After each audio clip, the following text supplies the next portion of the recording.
Yo, it's your man Joe Haas, and you're now tuned into the Backpack Gangster Podcast. I am your host today, and I'm blessed with the ultimate presence of San Diego West Coast legend, producer, MC extraordinaire, Cricet, man. How you doing, boy? Yes, sir. What's up, homie? Getting it right, man. Trying to promote this record and Yes. open up a little bit. How was the trip down here? It was good, man. It was good. Good day. Good weekend so far. Yeah, man. We was watching the Final Four, man, and Duke broke our heart. Damn. All them Dukes, huh? Duke, man. And the cool thing about Duke, man, they have like such a rich history of like getting players to the NBA. Yes, they do. And it's crazy how their role reversed, because initially growing up, I never liked Duke and the Christian Laettner days and all that. Well, I always had love for NC, man, because it's Jordan, James Worthy. Yeah, I love NC. I love Vince Carter. Who else? With the black coach. So I'm happy they won. It's not that sad. It's all good. We got a black coach up in there. Yeah. And the cool part about it as well is Coach K, he handed his program over to another black coach. Right. I wish the NFL would follow suit with what the NCAA and like the NBA is trying to do, man. Yeah, the NFL got some work to do. They putting themselves out there, showing the world their true colors sometime. All the time. Hopefully they can get it right. It's, I'm still a fan of the NFL, but it's hard for me to root for them as much as I used to. Right. Because look at it, I still follow. You follow Kaepernick? Yes, I heard he's training. Yeah, he's training, and apparently, a lot of people feel like he doesn't want to play or whatever because he cut a deal with the NFL. I don't even know the details of that, but the boys out there training and nobody ever hits his line. Well, hopefully they hit his line this year. Keep your dreams alive. And that's all we can hope for. Yeah, man. Well, I want to start in the beginning with Cricet, man. Like, how did you land in San Diego? Well, I'm born and raised here. My mother is from Nashville, Tennessee. 5 sisters, 4 brothers. Ooh. Wow. I never met my grandmother. Her mother died. She got accidentally shot. Wow. You know what I'm saying? Damn. My grandma. In Memphis? In Nashville. In Nashville, Tennessee? Right. Wow. And my roots is from St. Louis. Okay. And Philadelphia, New York City, Philadelphia, if I didn't say that already, but and I'm born and raised here, born and raised San Diego. My uncles from Queens, New York, okay, Doug McAllister and George McAllister. They showed me the ropes of hip hop early, break beats, DJing. They was DJs, and my uncle McAllister, George, was in the Navy. Okay. Him and my pops was in the Navy, and so he came to San Diego, came to the hood off Market Street, plugged up some turntables with the homies, like in probably 1981. Plugged up some turntables, and in 81? In 81, went to the park, went to 41 Park, plugged up the turntables and started spinning records, and the homies are like, "How did he do that?"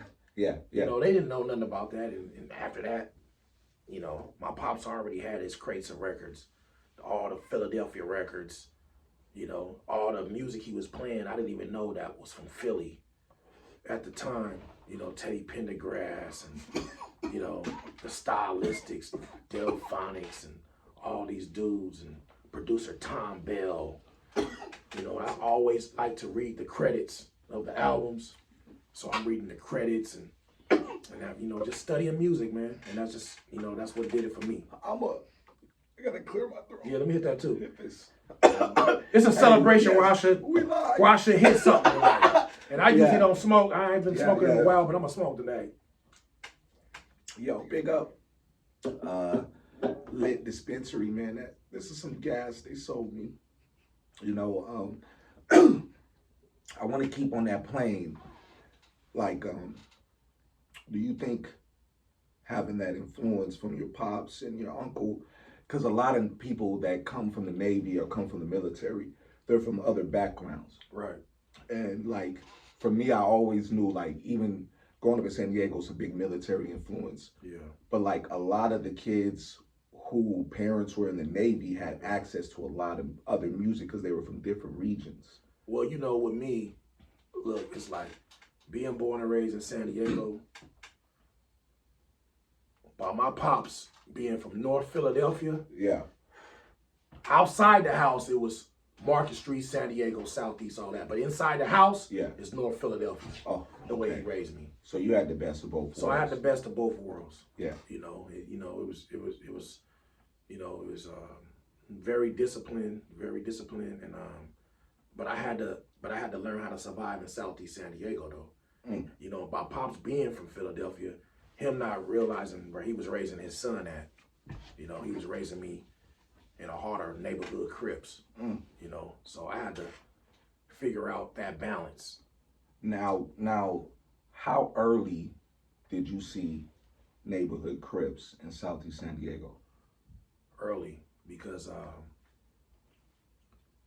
when I was, you know, when you being raised as a kid, you start remembering. Me, I start realizing and remembering things probably in, let me see, 1977. Mm.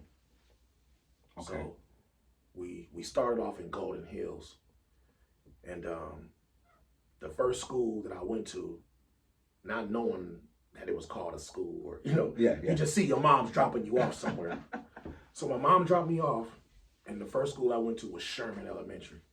So I went to Sherman. Okay. And man, Sherman is off where in San Diego? Man, Sherman is in it's like right before you get downtown. Okay, yeah, it's active. And it's active, especially in the 80s. And I'm gonna tell you something. Now, it wasn't even in the 80s; it was in the 70s. Oh wow, okay. So when I got to Sherman, it was all Mexicans. Everything. I think I was the only black kid there.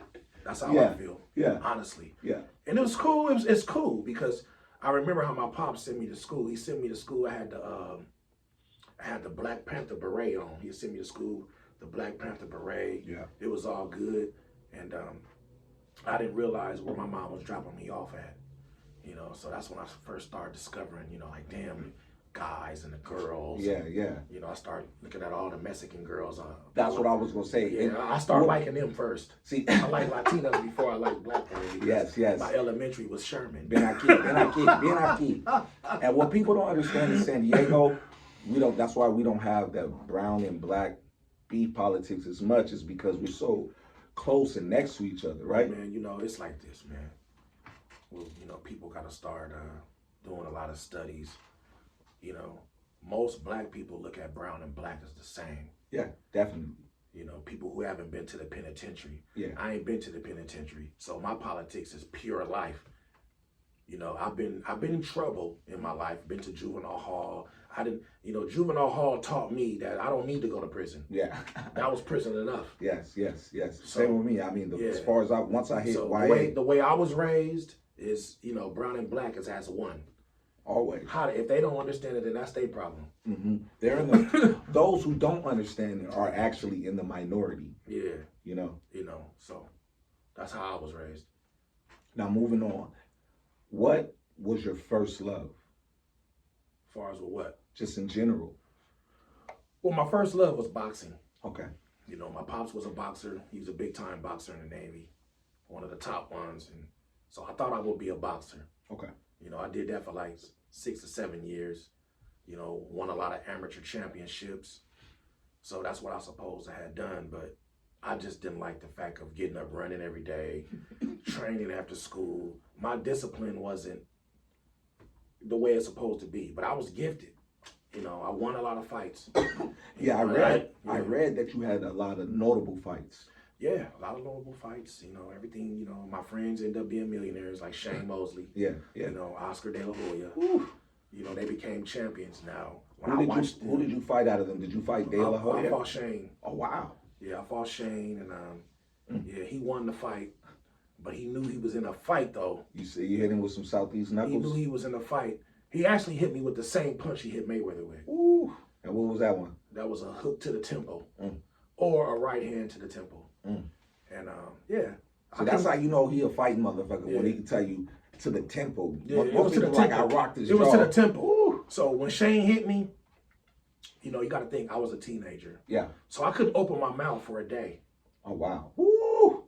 You know what I'm saying? I couldn't, raise my mouth up. Yeah. And he hit Mayweather with the same punch. Ooh. You know, and Mayweather survived it. But Yeah. you see how hurt he was? That was the most hurt I ever seen. That's Mayweather. right. He was hurt because Shane has been practicing that punch since we was kids. Oh wow. Yeah, perfection. And his father was his coach.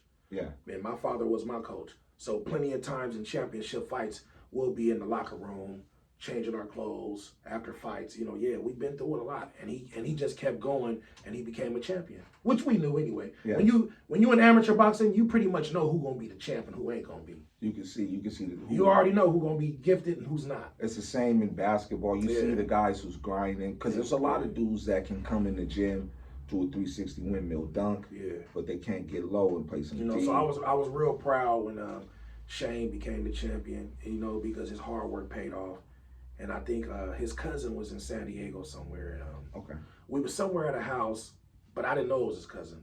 And everybody was talking about who's going to win the fight, Shane or Oscar De La Hoya. I was like, well, maybe Shane might win because I think in the amateurs he fought Oscar and won. Yeah. And I was like, Shane's going to win. I know for a fact. And I got to talking, and then he had a cousin there. Yeah.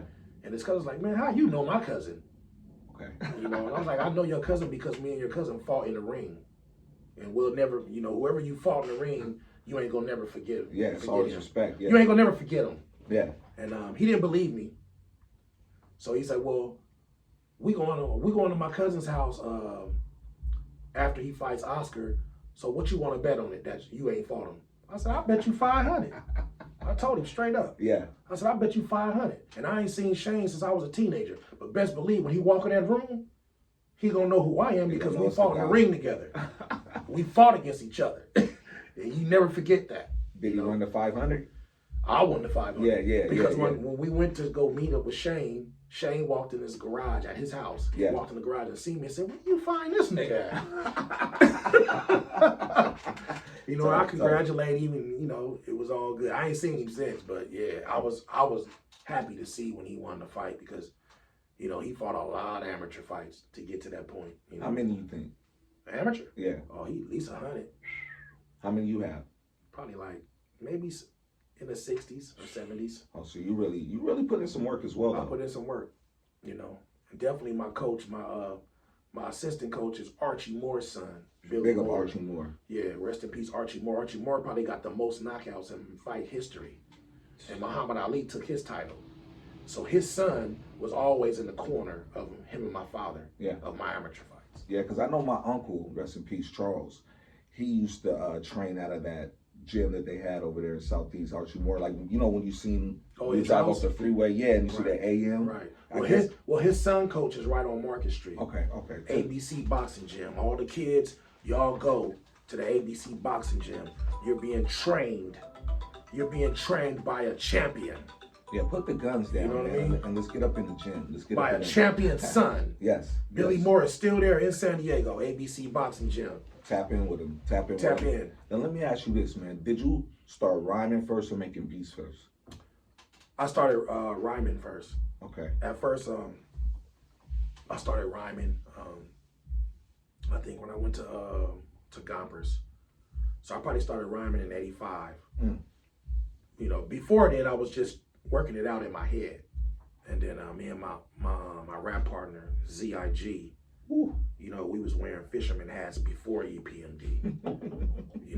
Me and ZIG going to every high school, battling all the rappers, winning. We was winning a lot of battles. And me and ZIG and DJ Slow Motion, the only DJ I ever had, which is Mitchy Slick's best friend, Bubba Cheeks' big brother. Wow, Bubba Cheeks. See, that's San Diego royalty when you mention Bubba Cheeks. Yeah. And, and I didn't realize it at that time because I was, I tried to ignore the way we grew up, which, if I grew up on Market Street, Mitch grew up in Lincoln, and I'll go to school because at that time, when I did go to Lincoln, it was after Gompers, bunch of dope selling was being, it was a bunch of crack dealing, and After school? Not after school, but after school. Okay. And doing school. Like, not, Wow. you know, so. How was it? The fiends lined up in the whip or how? Nah, with me is that I didn't have to do that. You know, I had a mother that worked, I had a father that worked, and I'm the only child from my mom. Okay. So I didn't have to do none of that, but they raised me in the hood. So I see all the nice cars and the lowriders and shit, you know. So I'm like, damn, I want some money, and I'm tired of asking my mom and pops for money. So I got into the hustle. You know, I got into the hustle. And then at that time, I'm gonna really tell the truth. At that time, which is what? I went to Lincoln. I probably went to Lincoln my first year, 88. What grade? I think, so after I think I started at Lincoln in the 9th. Okay. And they said the guys from my area is dirty. Yeah, why would they always try to spread that narrative back? They say them niggas over there are dirty. Yeah. Them niggas on Market Street, them niggas in the coast, they dirty. I said, nigga, what? Nah. And then I asked a female at Lincoln one day. That's what it was. I was like, why these dudes be looking at me like that? You know, why they looking at you because you ain't dirty like the rest of your homies. Okay. I said, oh, they think we dirty. Yeah. They think the Crips is dirty. And that's what they labeled us. Even, you know, I wasn't really, I wasn't fantasized by gangbanging. Nah.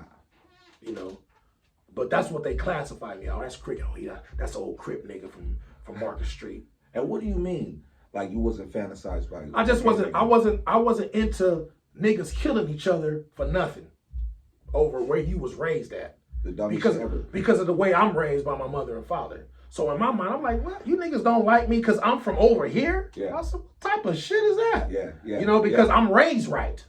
You know, I got, you know, a good upbringing. Mm-hmm. They didn't have a good upbringing. So they was raised a different way. So I'm like, okay, so y'all classify me as that, huh? I said, okay. I said, y'all don't like me? All right. So this is what it is then, nigga. It's neighborhood then, nigga. Ooh, period. That fucking people don't pissed me off a little bit. Pushing what he was pushing at Lincoln High School, which is pretty much a high school smack dab in the middle of a gang area. You know, I'm in the middle, and then you know, I went to Gompers. So when I went to elementary, I had a lot of Damu homies that went there with me, some real ones. And then once we got older, you know, in elementary it's hard to figure this shit out. Yeah. You don't know, you can't comprehend why motherfuckers don't like you or this and that. So once junior high hit, then you start realizing what you raised in. I said, okay, my area is blue. Okay, we wear blue over here. What does that mean? You know what I mean? Blue. So we wear blue over here. And then you start wondering and you start figuring out, you see people dying and this and that. Then you start figuring out this is some fucking territorial shit. You know? Okay. And then once I went to Lincoln, I met Mitch, and then I met more Damus. Because when I went to Lincoln, it was the Brams, it was Emerald Hills, it was Skyline. Yeah. We all was there together. So I got, boom. You know, my mom was like, you going to Lincoln? I went to Lincoln. You know, my mom like, you going to Lincoln High? Because that's where I went. Yeah. So, so I'm there, and you know, and then luckily by the grace of God, I met Damu friends. Yeah. You know, and they seen that I was more into making music and I was boxing. Like when I come to school, you'll see on the bulletin, Andrew won the Junior Olympics. Okay. I won the Junior Olympics when I was at Lincoln. Me and Shane Mosley won the Junior Olympics together. So the regionals was lethal. Yeah. Right. Yeah. I won the Junior Olympics, and so, you know, I was into hip hop. Hip hop was growing big at that time, so I fell in more love with that. Yeah. I only had maybe 7 fights when it came to gang banging, or you know, and then actually at a time when I was at a bar and you was there. And I was standing outside and niggas came shooting at us, remember? Yeah, man. You know what I'm saying? This is true fact story. Real shit. We was at a bar DJing.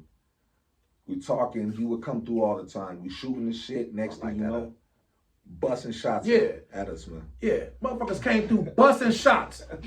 We in North Park somewhere. I'm like, damn, I can't even go to North Park? Yeah. Motherfuckers bust, and then the thing is, they busting shots at a motherfucker who ain't, what? Why you busting shots at me? I ain't did nothing to nobody. A guy that produces both sides. Right. When it comes to saying. So it was just pure hate. Yeah.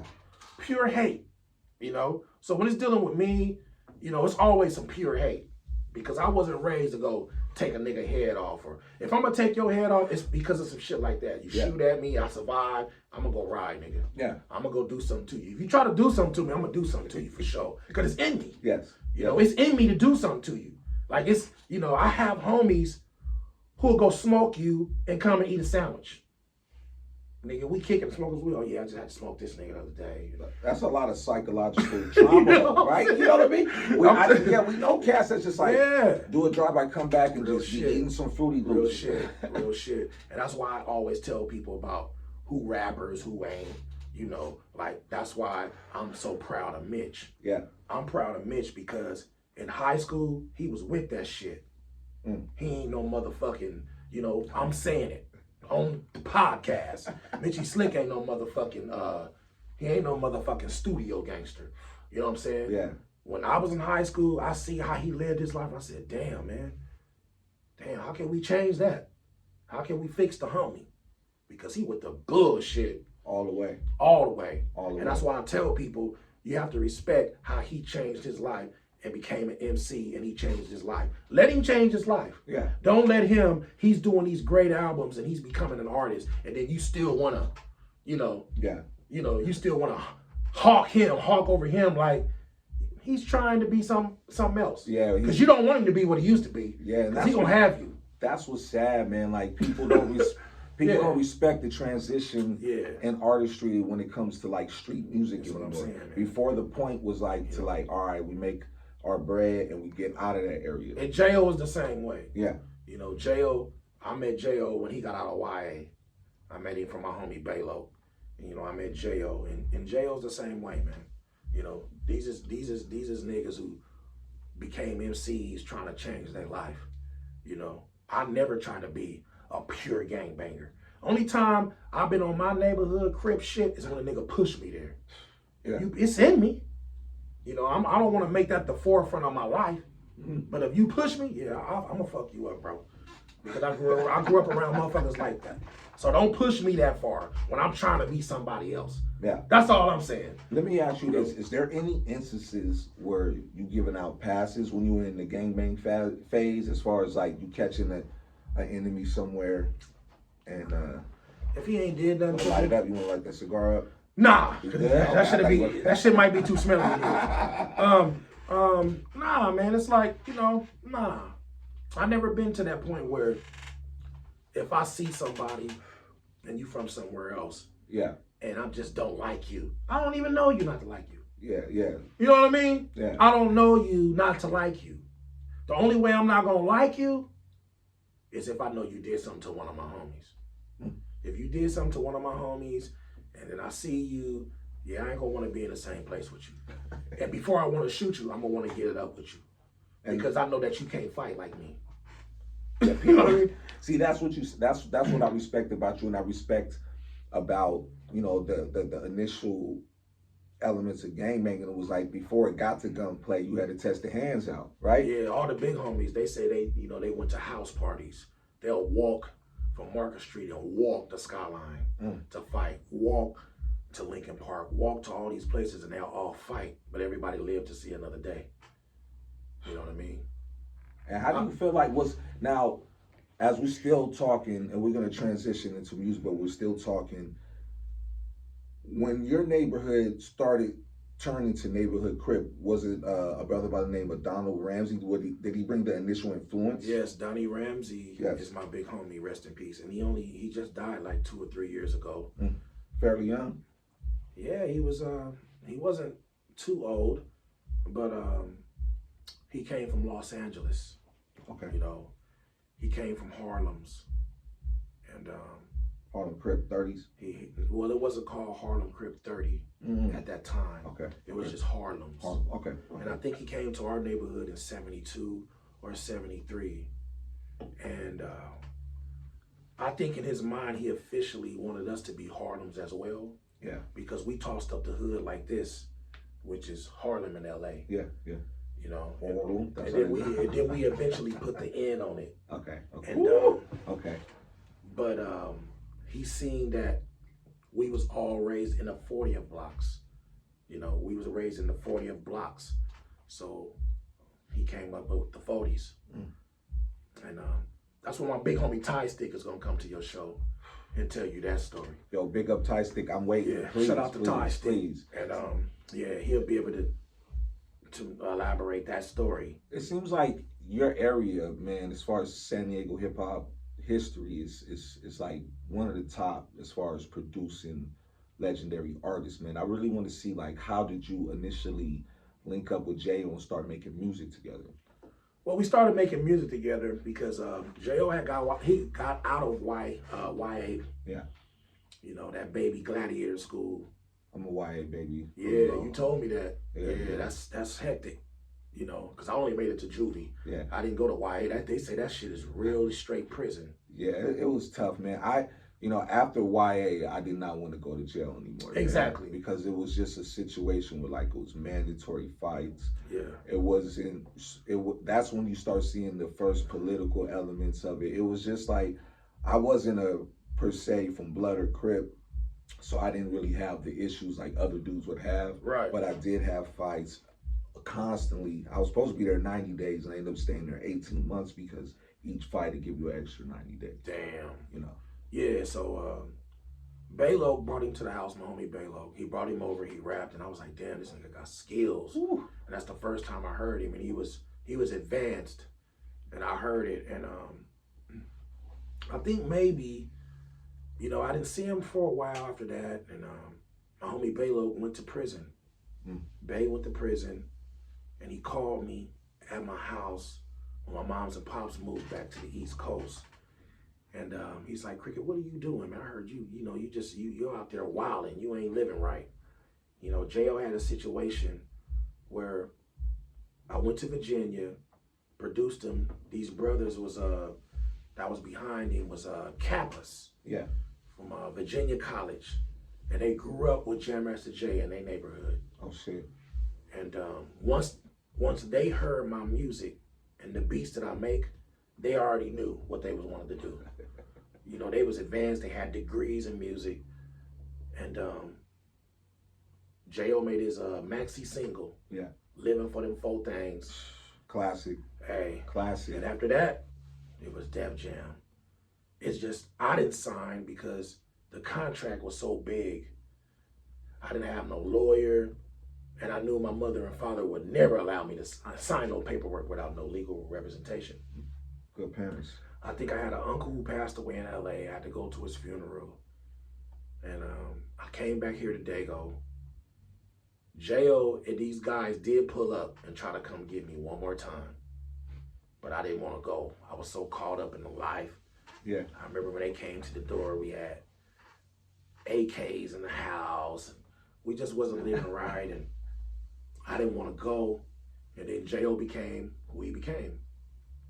You know, because honestly, I always thought that we'll be able to do our work. You know what I mean? Yeah, yeah. But I ended up meeting MC Hammer. Woo! You know, and we end up, you know, everything was happening. Yeah. You know, I met Hammer not knowing his bankruptcy situation.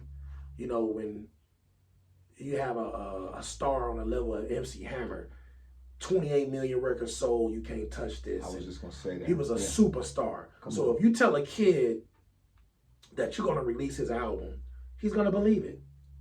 All day, because that's when he was, correct me if I'm wrong, was that his giant record situation?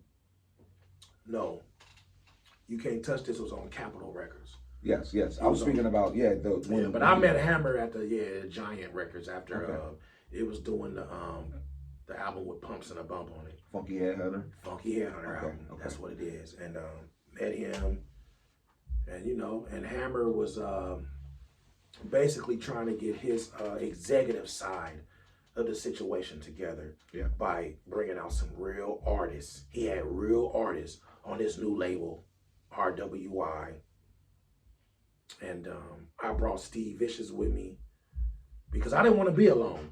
Big up Steve Vicious. Yeah, man. Steve Vicious, the great. And, you know. How did that record, because I heard the record that Steve Vicious produced and was a part of Sultry Funk. How did that come about? Sultry Funk came about after my Flossing video came out. and it was on a video jukebox where you can call on a phone and order the video. Yes. On the yes. East Coast? Come on, man. Yo, video jukebox was yanked. Like, what? I think we had it. We had it in Dago for a quick minute. Yeah. Remember, it was on Channel 4 for about. Where you can call on the phone and order the video. You can just call on the phone and order the video that you want to play on TV. Yeah.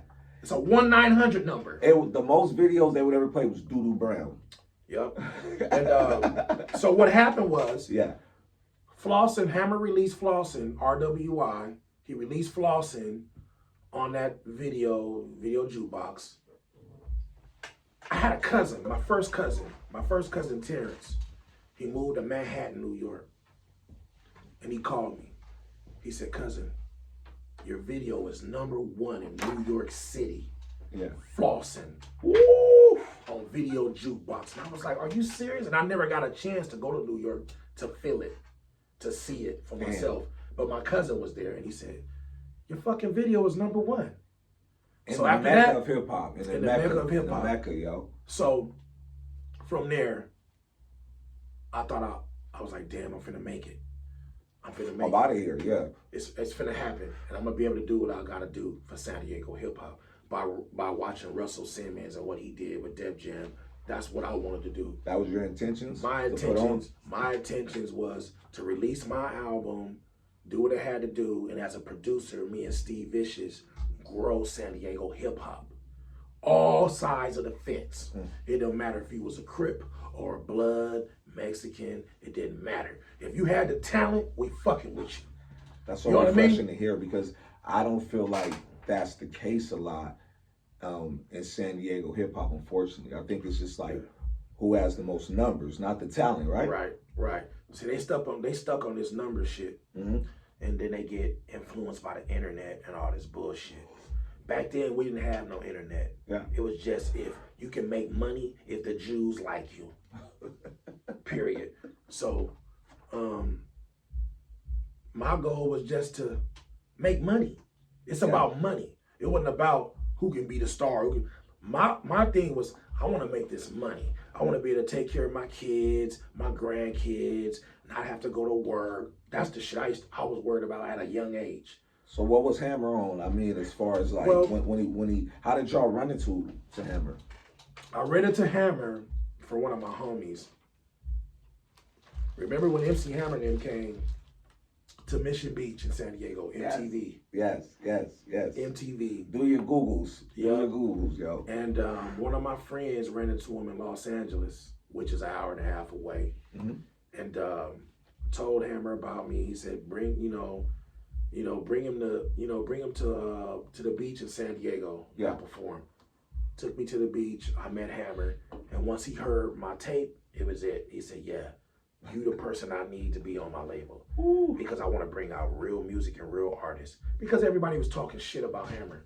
Because he was an entertainer. He was basically the James Brown of rap, hip hop. Which is not a bad thing. It's not a bad thing. How the fuck is that bad? But at that time, it was bad to us. Yeah. And he got so to hip hop flack, niggas, man. I mean, like, I really feel on some real 2022 shit, even though some of my favorite artists this Hammer, they should be ashamed of themselves for dissing. They should be ashamed of Come on, dude. They should be very ashamed of themselves. Because all them niggas will do that shit right now, man. Yeah, they doing Coke commercials, all this shit. And he did the British Nice commercial, Taco Bell's, Kentucky Fried Chicken, took it all to the next level, and they dissed him for it.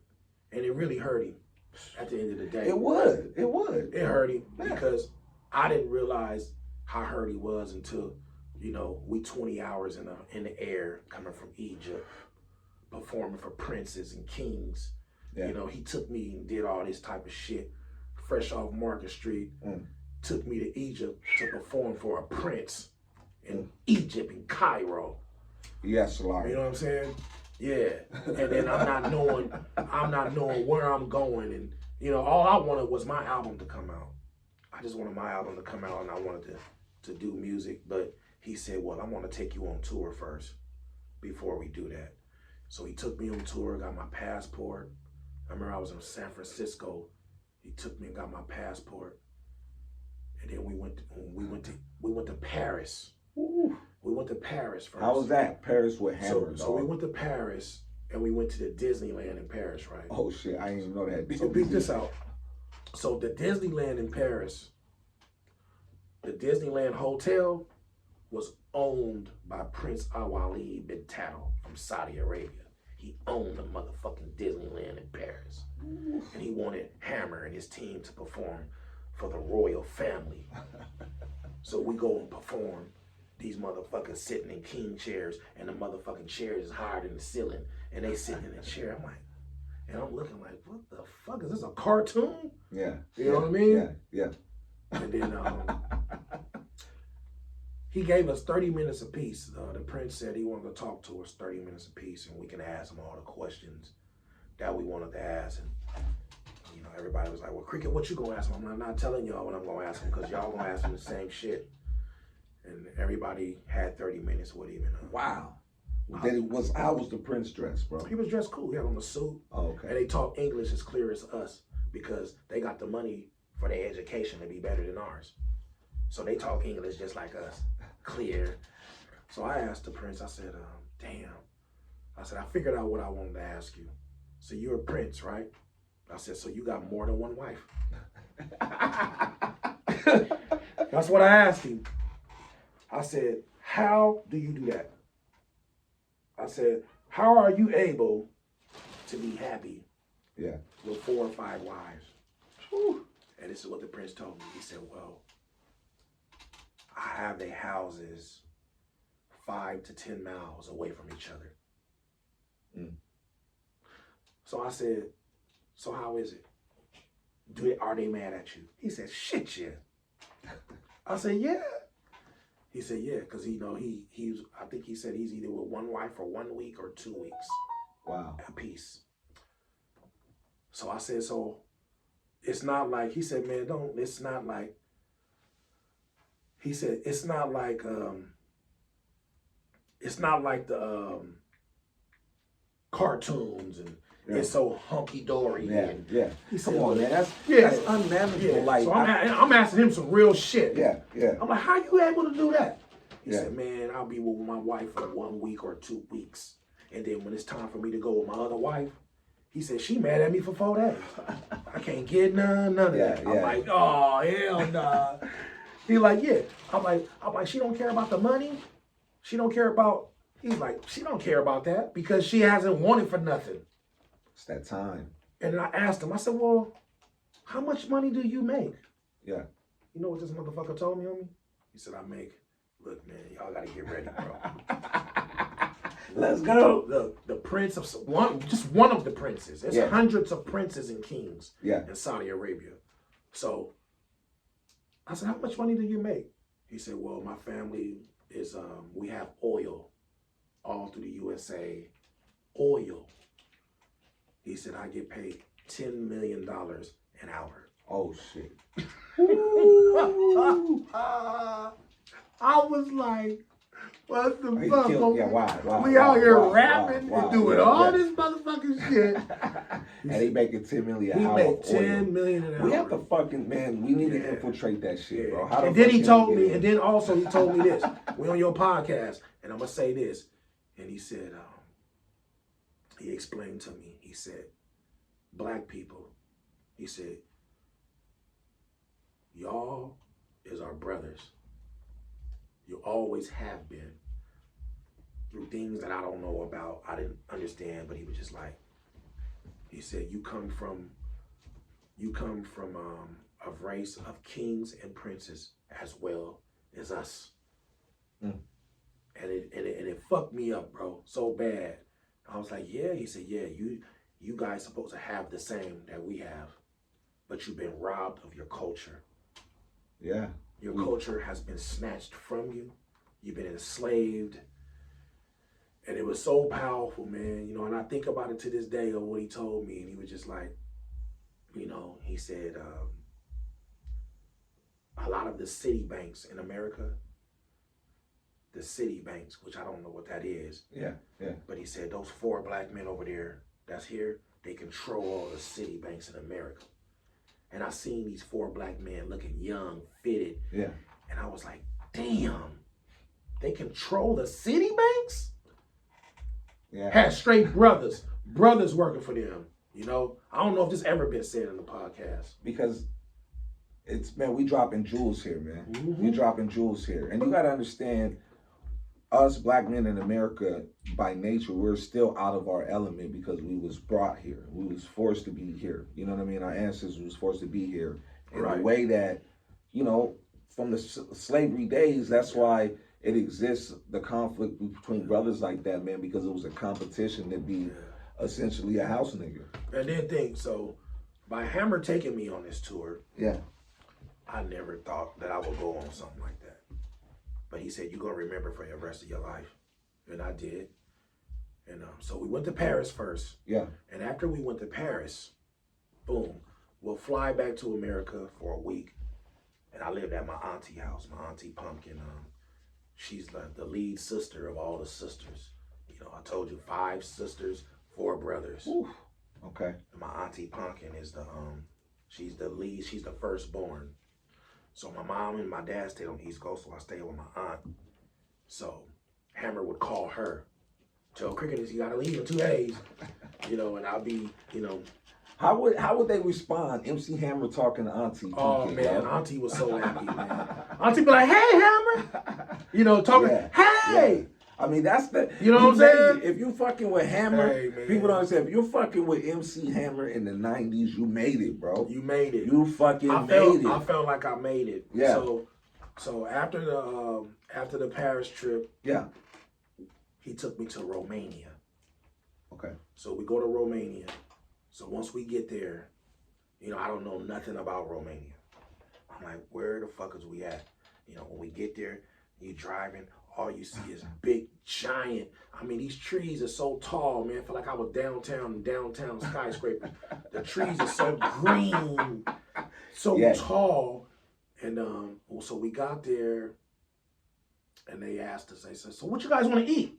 What you guys want to eat tomorrow? Yeah.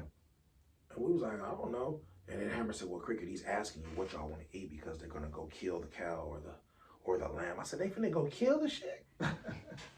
And you know, I never ate meat. Yeah, that's a ritual how they do. It was an Islamic way. No, I don't know what it was, but they'll go kill the shit. And so I've never ate no fucking cow freshly meated. That shit didn't taste right. Yeah. I'm like, go put that shit in the freezer for 5 months. So, you know? Yeah, that was yeah, it didn't taste the same. Yeah. So you see it. Yeah, so after that day, after they cooked it, I said, I don't want that no more. Yeah. You know, and I noticed what he used to eat. So every time when we overseas and we eat, only thing he'll eat is vegetables and rice. Wow. So I said, yeah, I'm doing that. Yeah, he understood. Overseas, we eat vegetables and rice. I ain't eat no meat no more. Because think about Hammer. Think about the fucking show he puts on. Yeah, I'm gonna tell you this right now, man. Come on. You can think of all the great MCs. You know, me and you come from the era of great MCs. Yes, sir. It's Rakim, it was Chuck D, it was Cube, it was Kane, it was LL at that time. So I wanted to be in that elite group. Mm-hmm. So that's probably why I didn't do a song with Hammer at that time, because I respected his get down. Yeah. He's MC Hammer. He's a showman. His music is not like mine. Yeah.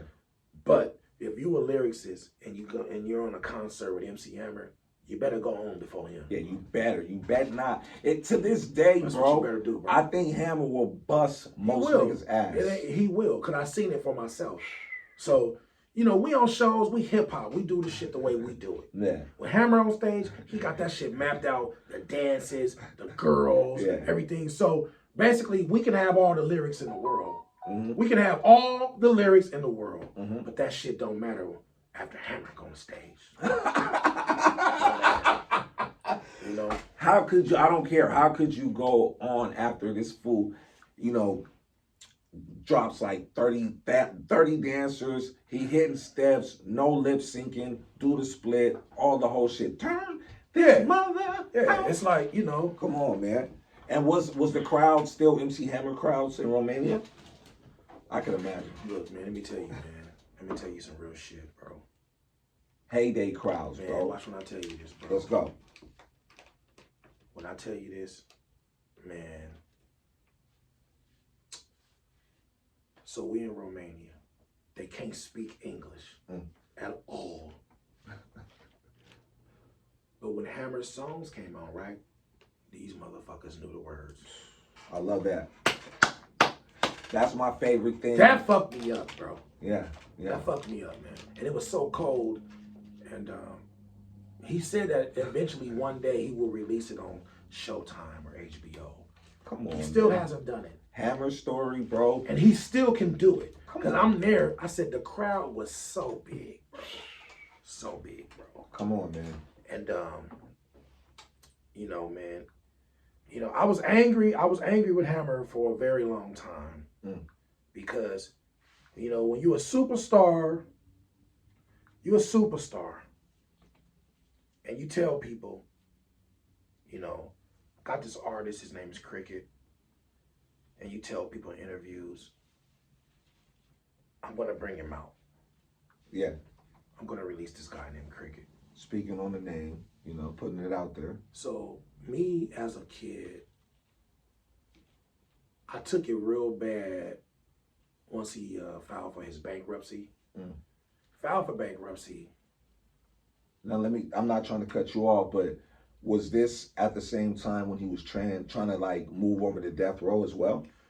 Well, we didn't know we was going to death row until after our tour overseas. So the bankruptcy preceded death row? Well, when he told us about his bankruptcy, it was we was on a plane coming from Romania. Right. And he explained it to us, and we didn't understand that. He would say, look, America and my people that's talking about me, they're telling me that I'm broke, this and that. We laughing. We laughing. We like, what the fuck they talking about? This motherfucking 20 niggas on the plane. Coming from Romania. Broke what? Nigga, we drinking cognac, gambling on a plane. And that's what happened, but we didn't know that all hell was gonna break loose. We didn't know all hell was gonna break loose, man, and that's what happened. And then what do you mean by all hell breaking loose? Like what started unraveling, man? What started unraveling? Because we hear the stories. Pop, Hammer was going to death row. They was trying to toughen his image up. Yeah. They was trying to toughen. This is how we do. We keep it street, man. Y'all don't understand. Y'all don't understand this power play is being put together. You know what I mean? We put in power plays together, bro. Yeah, it was heartbreaking for me, man. I ain't gonna lie, it was heartbreaking for me. Because something as iconic as moving to death row, MC Hammer on death row. Right. You would think that would be at least an automatic score. We're not saying it's a 50-point score, 30-point score, but points is gonna be on the board, right? Right. So when it's coming from Hammer, yeah, you believe him. Yeah, of course. That's all I'm saying. Like, come on, I believe him. Cartoons. The nigga had cartoons. You're gonna believe the shit. You're gonna believe it. Yeah. So in my mind, I'm like, okay, my dreams is gonna come true. I'm gonna be able to buy my mom and dad a house. I'm gonna be able to take care of my kids. I'm gonna be able to put Dago on a map the right way, so we could be in full effect like Los Angeles, where. Because this thing with San Diego and Los Angeles, I truly don't understand. They pick and choose who they want to fuck with, this and that. Like, motherfucker, like, come on, bro. Like, yeah, that's crazy. Yeah, they pick and choose who they want to fuck with. You got to go up there and kiss ass for a year. All this shit. Like, I'm like, look, man, let my music do the talking, homie. It's Cricet on all platforms right now. If you want to fuck with me, go to Spotify, go to Apple, go to Jay-Z's Tidal, go to whatever platforms you got to go to hear my shit. I know I don't make a lot of videos, and the reason why I don't make a lot of videos, because San Diego police be on some bullshit. They judge you, they think you promoting bullshit, but now, we at a time where, yes, I can make videos now, which they are coming. Yeah. I'm gonna make videos for the new songs, the timeless songs, all the songs. We need that. So Cricket visuals. Yeah, man, Cricket visuals. And, at that time, it was hard, and I'm like, why do we have to go through this? Like, yes, of course, my favorite producer, of course, He's got two favorite producers at the time Yes, for sir. me doing music, which was always Marley Marl and Dr. Dre. Mm. Those was my two favorite producers. So, you know, I always implicate them in when I create my music for Cricket. You know, it's me. I'm thinking about Marley and I'm thinking about Dre. You know, and I'm thinking about Quincy Jones. Grabbing blunts. Let's go. When I do my music. Yeah. And you know, Quincy, the thing I always love about Cricket production is that you have dope drums, you have dope bass lines, but you have dope arrangements as well. And why by you saying your influences, I see, I see that because we was listening. He was giving me exclusive listen to his new album in the car, and it's definitely incredible, man. You want to can you give the people some details? So we got She's a Cheater out banging on. Yeah, She's a Cheater is out right now. Yeah. You know, it's about relationships from a man's point of view, because a lot of the times, you know, when you hear the women songs, yeah, Mrs. Beyonce, my Virgo sister, because we Virgos, and not just her, a lot of women. Yeah. A lot of women. Yeah. We get these songs about male bashing. You know what I mean? What we do wrong. Yeah. We're cheaters. We're this and that. So I just wanted to make an anthem for the fellas that we've been cheated on too. It kind of put me, always, man. See, it kind of put me, hearing that song kind of put me back in the Orange Juice Jones phase. I know. You know what I'm saying? Somebody told me that before. Yeah, you know, honestly, and if y'all don't know about Orange Juice Jones, In the Rain, it's just one of the most classic songs of all time. One of the best one-hit wonder songs of all time, right? Am I lying? Hey. I followed you. I liked you so much today, I followed you. Hey, man, one of the most hit singles. And, you know, I never thought that I would have a song similar to Orange Juice. Because my dad brought that record. Ooh. I remember my dad came in the house. He said, yeah, I got this record, yeah. I saw you and him, yeah. Walking in the rain. And I was like, my pops was on that shit too. Yeah, you know, Pop's gonna buy shit. If it's bumping, he don't care, he gonna buy it. Yeah. You know, and you know, and that's how I got introduced to hip hop too, is because of my pops. You know, because when I went to Sherman, I came home from school one day and he played Rapper's Delight. I was like, ooh, what's that? And then from that day on, I was like, damn, what is that? What is that song? I couldn't figure it out. Yeah. I always wanted to play it. How the fuck did that hit, man? Like when Rapper's Delight came back, how did that hit? Rapper's Delight and Pops got, see, look, and all this shit that I'm telling you, my Pops got the crates at home right now, all in alphabetical order, the original albums. My Pops got the original Rapper's Delight record. I could probably sell that shit for $2,000. Oh, easily. I need to go check his look, stats. with no scratches on it, no nothing. Okay. Like all the records he have, like Stylistics, Delphonics, all that, it's the original records. It ain't no reprinted shit. That's crazy. It's all the original shit. That shows. You know what I'm saying? Yeah. That shows like how precise and how the music, the love for music was passed on. He has the original records of the Jackson 5 Destiny album and the Triumph album. He had the original records, like when it came out, he got it. And he got all of them right now. If I fly to the East Coast to go see Moms and Pops right now, I go get in the crate. That's what I do. Like once I go home, I get in this, I put on the earphones like this, and I just go put on the needle, and I get to studying. Zone out. What I'm finna sample, what I'm finna take, what I'm finna do. I want to ask you another MC question. How did you feel later on in life, at least when I found out that most of the guys in Sugar Hill didn't write their own rhyme? Like that Grandmaster Caz. I'm finna tell you right now. I'm finna tell you right now. Prince Whipple Whip. Big up Prince. I follow him on the IG. Prince Whipple Whip from Fantastic Five is like, that's my big god brother. Yeah. He is my god brother. So my uncles from Queens who brought me in the game, that's their boy. Mm-hmm. So Prince Whipple Whip and my uncle, they said, we're finna show you what this hip hop shit is. We're finna show you what it do. In like 86, you know what they did?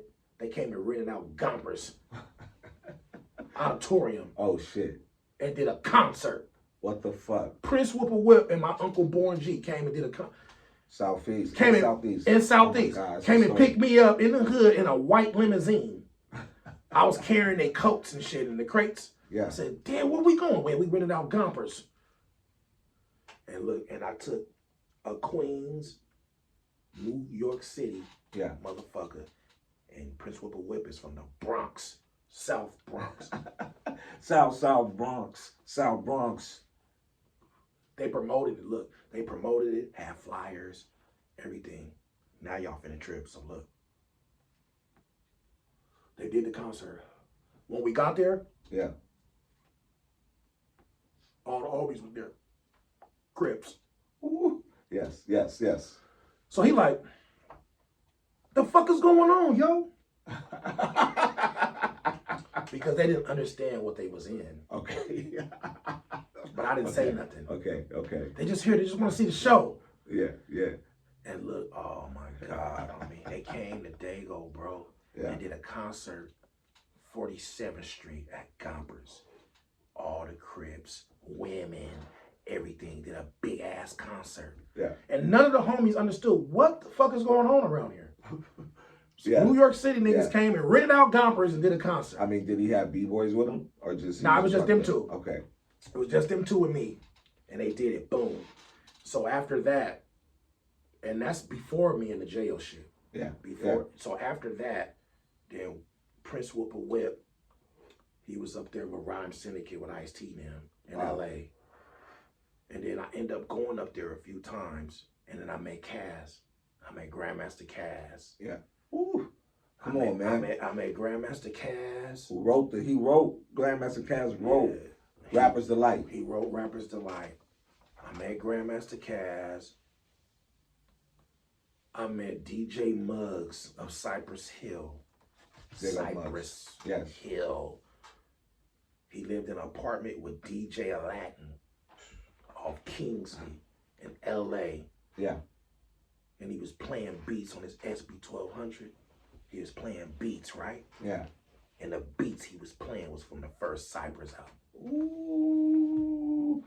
And yo, mister, I was the passing the mission, the holder, out the playing that shit. holder. And I'm listening like this nigga right here.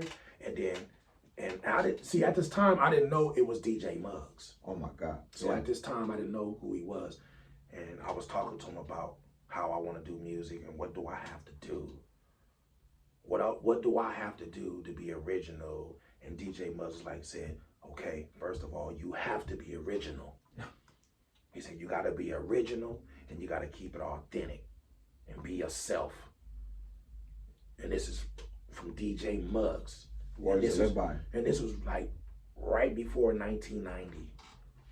And then I just took that advice, came to Dago, and I tried to apply it. Wow. I tried to apply it. That's why I was so happy, man, when I seen that Mitch did a song with him. I know. Yeah. That I know. I know crack. Yeah. I know a hustler's motive. Yeah. When Mitch did that song with Muggs, and I seen Muggs in front of Fam Art. Yeah. I said, this shit is finna crack. Yeah. You know what I mean? He had Muggs in Fam Art parking lot. Man. The producer of Cypress albums. All them, because you know Cypress, all they shit went platinum. Man. At least first platinum after platinum after plat. So I was like, damn, this shit is happening, man. How did you start fucking with Slick?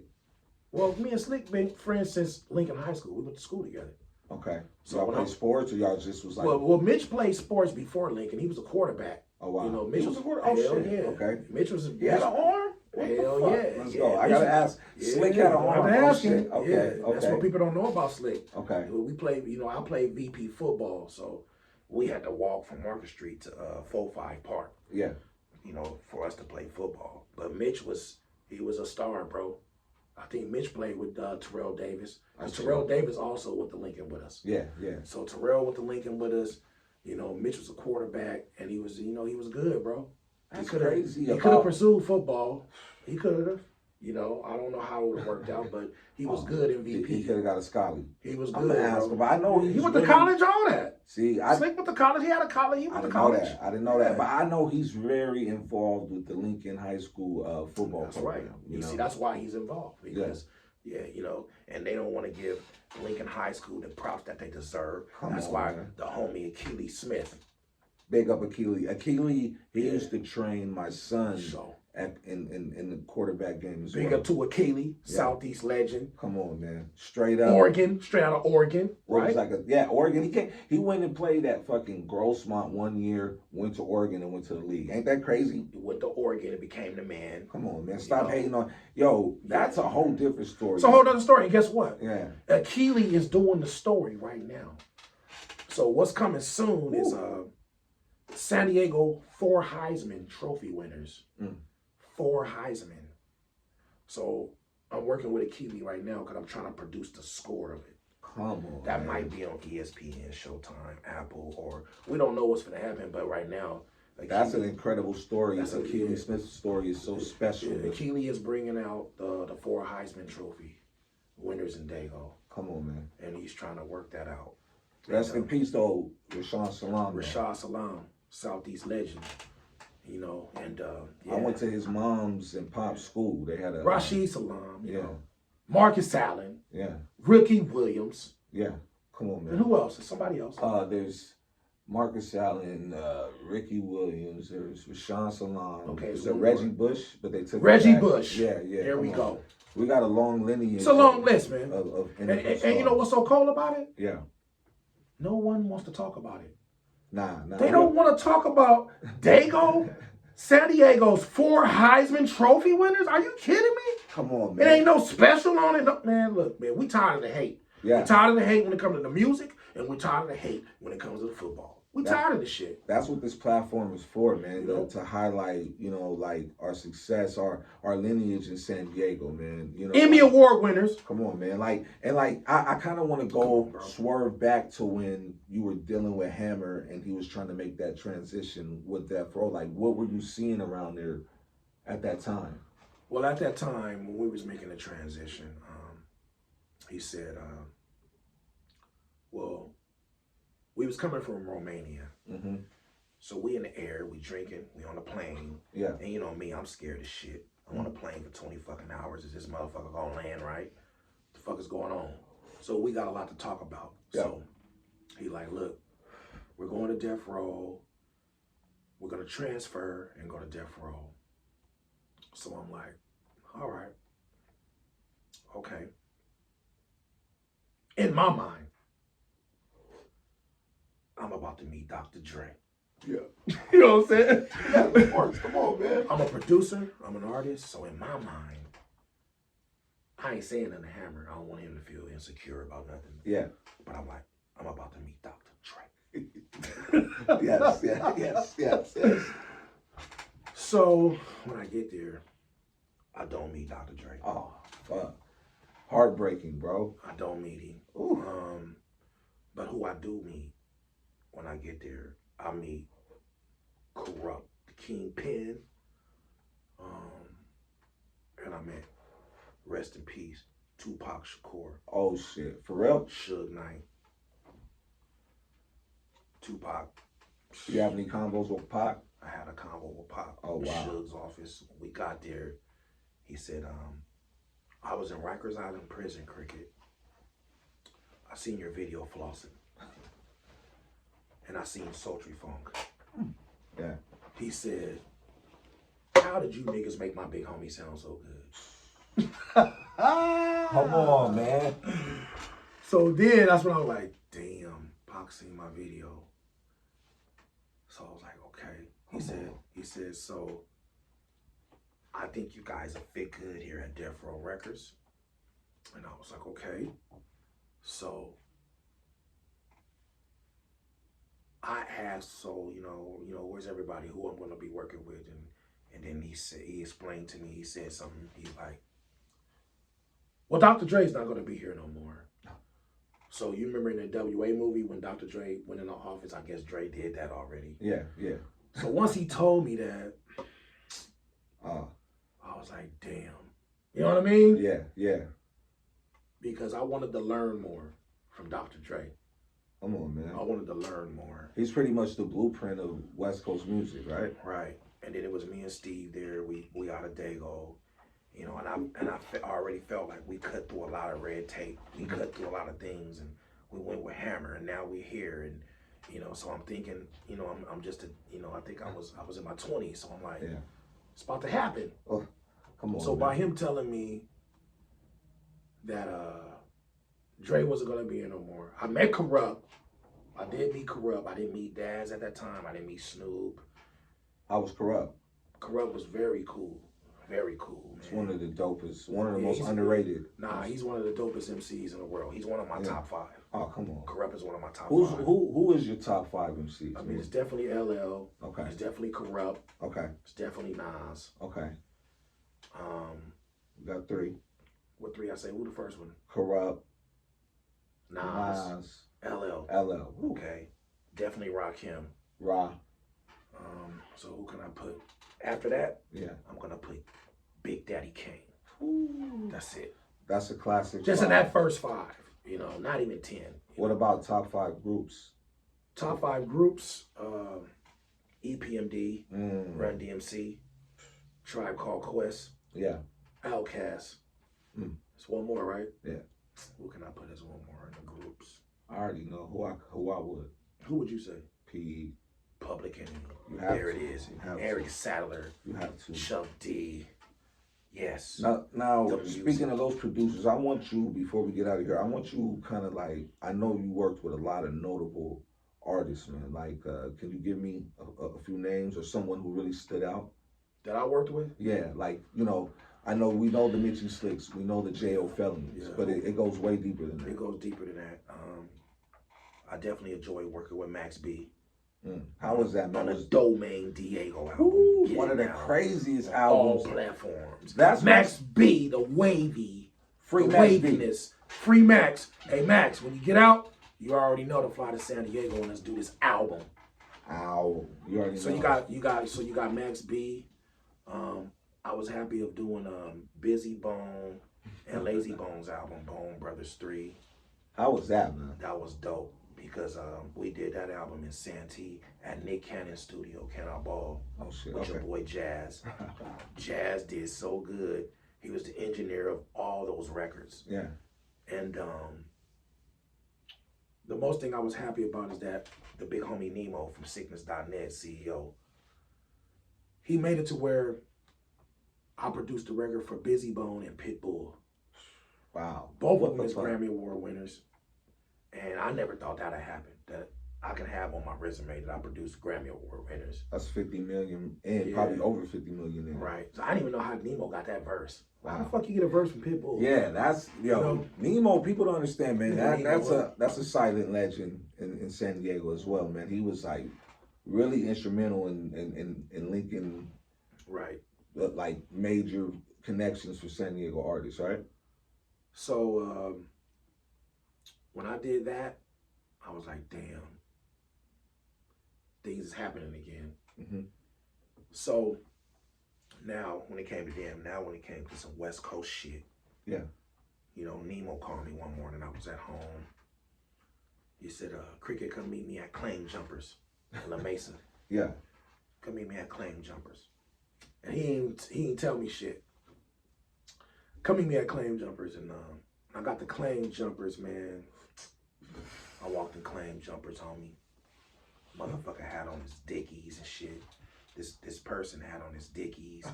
He had on some shit. He had a motherfucking nice ass watch on with the diamonds. And you know who it was, homie? Oh. It was the legendary Sebo. Wow. Big up fucking Sebo. Yeah. He straight had Dickies? He had his Dickies on. Well, they from Sacramento, you know? From Sac, but he had diamonds on and shit. Mm-hmm. And I was like, damn, I've been listening to this motherfucker. Mm-hmm. Sebo is a lyricist. Come on, man. From Sacktown, independent legend. And he was on the All Eyes on Me album. And I remember being, when I was with Hammer and I heard the All Eyes on Me record before it dropped. Yeah. And Sebo was on it, and I was like, damn, how Sebo get on that Pac fucking with the bow? Yeah. That was the dopest thing about that All Eyes on Me album, that he kind of like brought each region of California together, right? Yes. How you feel like some people be like, yo, but he really wasn't from California? Who was it? Pac. That don't really mean nothing to West Coast niggas. Nah, yeah. That's some fighting shit, It don't man. mean shit because if he was like, by him being from whatever, I don't even realize, but New York and he lived in Baltimore and all that. That's cool. Yeah. But he was raised in Oakland and he repped Oakland, and that's what it is with us. But we happy that he got all those sides of the fence though. That's cool. I'm glad with that with me. I'm born and raised in San Diego. Yeah. But I got that North Philly shit in me, got that St. Louis shit in me, got that Tennessee shit in me at the same time. Yes. So it's like, that's the beauty of it. I need that. And that's why my music is the way it is. Everybody be like, what's up? How Cricet make this shit? What do you make this shit? I tell all the youngsters, like all the youngsters out there who's making their music, we respect all brands of music. We rolling with the youngsters. We rolling with them. But we ain't rolling with y'all stupid shit. Yeah, man. Like, we ain't rolling with y'all stupid shit. You trying to kill off all your own people and all that shit. You out here shooting motherfuckers over some streets your motherfucking black ass don't own. Slaves. First of all, you don't own none of this shit out here. So what you out here killing each other for? Why y'all ain't trying to grow? If you're trying to do your music and you trying to get your shit right, do your music. It's all about who got the talent and who don't. Who got the staying power.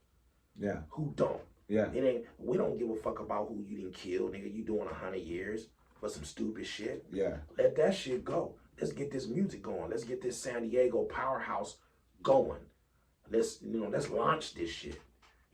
Because they don't be knowing, oh, do Cricet want to work with me? He from the hood. And I don't give a fuck about that shit. I never did. I don't give a fuck about ignorance. We all know where we come from, but let's, we're going to do music, but the youngsters, y'all reach out to me. Let's do the music. Yeah, man. Do you feel like that's kind of a unspoken word, like, oh, Cricet, he only do beats for the blue side? They never said that because I fixed that quick. Yeah, because once I did the Mitchy Slick album, they should know. They should know. They should already know. Like, because I love both sides. I love both sides of. Everybody got their own music, they flavor, they dope. So guess what? Yeah, I did the Mitchy Slick album. I did Looney Coleon and Damu album. Come on. I did that whole album. Okay. I produced for my nigga Black Mikey. Ooh. Premeditated 1, Premeditated 2, coming soon, Premeditated 3. We've been all working since kids together. And that's what I like about y'all, that the legends that work together. You guys don't get in videos and dissing hoods and throwing up this hood and that shit leads to more death, man. It leads to more bullshit. And that's the reason why I haven't released a lot of videos. Everybody be like, Cricet, what's up, man? You don't got a lot of videos, because I don't want to make videos where it's just my homies all the time. Yeah. And I don't want to be doing a video and then I'm doing the fucking video and you throwing up some stupid ass sign behind me saying fuck somebody and they dead homies. Like, fuck all that shit, bro. Like, we too old for that shit. All you gotta do is learn the blueprint. Look at Snoop. Snoop, the biggest Crip in the world. He is the American Crip. Snoop Dogg is the American Crip, homie. And guess what? Everybody loves him. Because he ain't disrespecting nobody. He's living his life and he's making it, and he made the blueprint for all of us to talk about our neighborhoods and all that. He made it more better than how NWA made it. Snoop made it more realer. Yes. You know what I mean? It was more digestible. Right. He made it more realer. Yeah. Dog Pound, Death Row, the whole sound, man. So they just, it's like, San Diego is the final frontier. Everybody be in Los Angeles, and okay, Los Angeles still got a lot of new great rappers as well. Yes. But San Diego is the final frontier. Let's go. We're the final frontier. And our music is a little bit hungrier. And I'm gonna say this on your podcast. Can't none of you niggas fuck with me. Come on, Cricet. None of you. Can you give us some? I can give you 3 albums a year. If motherfucking Sony Records call me tomorrow, I do the deal. 3 albums a year. Let's go. I mean, like listening to your new record in the car, man. Do you have a title? Yeah, the new Cricet album, Cricet. The new album is coming soon. It's called Life, Power, and Evolution. The new album with no cuss words. Come on. And no nigga. Why'd you go that route? No curse word route. Because I never heard it done. Really. Especially from a gangster, you know. Nah, I never heard it done. And a lot of people complains. You know, a lot of people complain like, you know, like all albums rappers cuss. You know, I cuss in all my albums. Yeah. I done cursed and everything. I done said nigga 1,000 times. So I wanted to see what can I do different for this record that I've never done before. Don't cuss on the album and no nigga. And let's see how street and dope and timeless you can make it. And I did it. And you heard some of it. I personally think it's some of your best work, man. I think it's my best album ever. It's my best album because my mother and father can never play nothing of mine. Yeah. You know, I remember moms would play my shit. You know, you got to think I'm the only son. Yeah. I'm the only person she ever gave birth to. And my mom is very outspoken. And my dad is very outspoken. Yeah. My dad don't even cuss. Okay. So you got my dad, don't drink, don't smoke, don't cuss. He ain't missed a day of running in over 30 years. Healthy. Vegan. Oh, wow. Come on, Pops. And then my mom is total opposite. Okay. I can't play your motherfucking music. I don't want to hear that shit, cussing and fussing and pussy and dissing and them. My mom don't want to hear that shit. Yeah, yeah. So I was like, all right, let me make an album that they can play. So I really did it for them. Yeah. Just so they can play it. Or just play a record and, you know, you don't got to hear about no bullshit in the album. And now that it's the album is like a few songs away from being done, that shit is a classic. No cussing, no nigga. The new Cricket album, and it is not no Will Smith type shit. Yeah. How did you feel about that? Before we get out of here, how did you feel about Will Smith walking up to that boy Chris Rock and slapping fire out his buttocks, man? Okay. So you got everybody on the internet, right? Yeah. And they saying, everybody is saying how they feel. And they throwing Will under the bus. Most people. But the thing is that they ain't in a game. They're not in the industry. Yeah. By me being with MC Hammer before, being in that game, seeing how this shit works. So you got, I'm going to say it just like this. So you got Will Smith, you got his wife. We're not talking about what they've been through in a personal relationship. If they're swingers, if they're not, don't matter. Yeah, they got more money than anybody who got something to say, right? Right. All this money. So they don't think like us. It's a different way they think. Yeah. Okay. So now you have the biggest night of his career. He's nominated for what? Best Actor? Yeah. Okay. So you at the Oscars. Okay. At a time, niggas wasn't even invited to that motherfucker, right? In the 60s, 50s, 40s. You go on the internet and watch it. We just started winning. We just started winning. In the past 20, 30 years. Okay. For sure. Yeah. So, you at the biggest night of your life. Okay, you got your bro, Chris Rock, presenting on stage. You got Will and his family there in the front row. Who expects for you to clown his wife at that time of moment of greatness? Speak on it. That's how I personally feel. So everybody who running their mouth, right? Yeah. So they're not thinking about how niggas in the streets feel. Niggas, we in the streets, nigga. We ain't in Hollywood at no awards, sitting in no motherfucking chair. And we watching the greats. So Will Smith, at the end of the day, where people keep forgetting, he is from Philadelphia. He told about the gate, West Philadelphia. He's from Philadelphia. And raised. I was raised by a Philadelphia father. And my father is a good man. Don't cuss, don't smoke. But if you push him too far, he'll be the most ignorantest nigga that you can imagine. You know what I'm saying? So that's what Will. Will, I'm with you, bro. That's what I'm saying, bro. Him down. They was beating Will Smith down. Beating him down. You got Chris Rock talking about him since 2016. Yeah. You gonna do some sellout shit and talk about him there. So this is what he thinking. He thinking, my bro ain't finna say nothing about me. Yeah. I'm in the front row. That's the last thing that Will thought would happen. Yeah, my nigga got me. That was the last thing he thought would happen. And that's all it was. You clowned his wife at the wrong time, and he had an ignorant nigga reaction. That's all it was. You see what I'm saying? Yeah. And that's what the people gotta understand. For all the people who ain't in the business, who don't understand entertainment, you know, when you in this business, you think all your bros supposed to be with you. We got a fraternity, homie. Don't turn on me it's a bro. fraternity. Don't turn on me. So this is the truth. Because they said that I seen that first he laughed, ha ha, but that was a fake laugh. That was a fake ass that wasn't laugh. He was like, ha ha.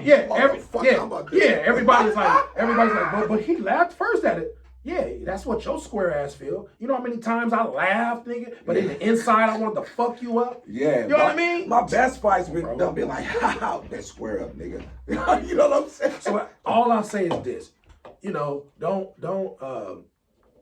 do Will like that. Don't ban him forever. Come on, He man. made a mistake, and Chris, you got slapped, and it lets you have some class about your comedy, homie. Have some class. There's a time and a place for you to clown. Timing. You know, see, to me, you at the Oscars, where we're minorities, brown and black. Yeah. We there.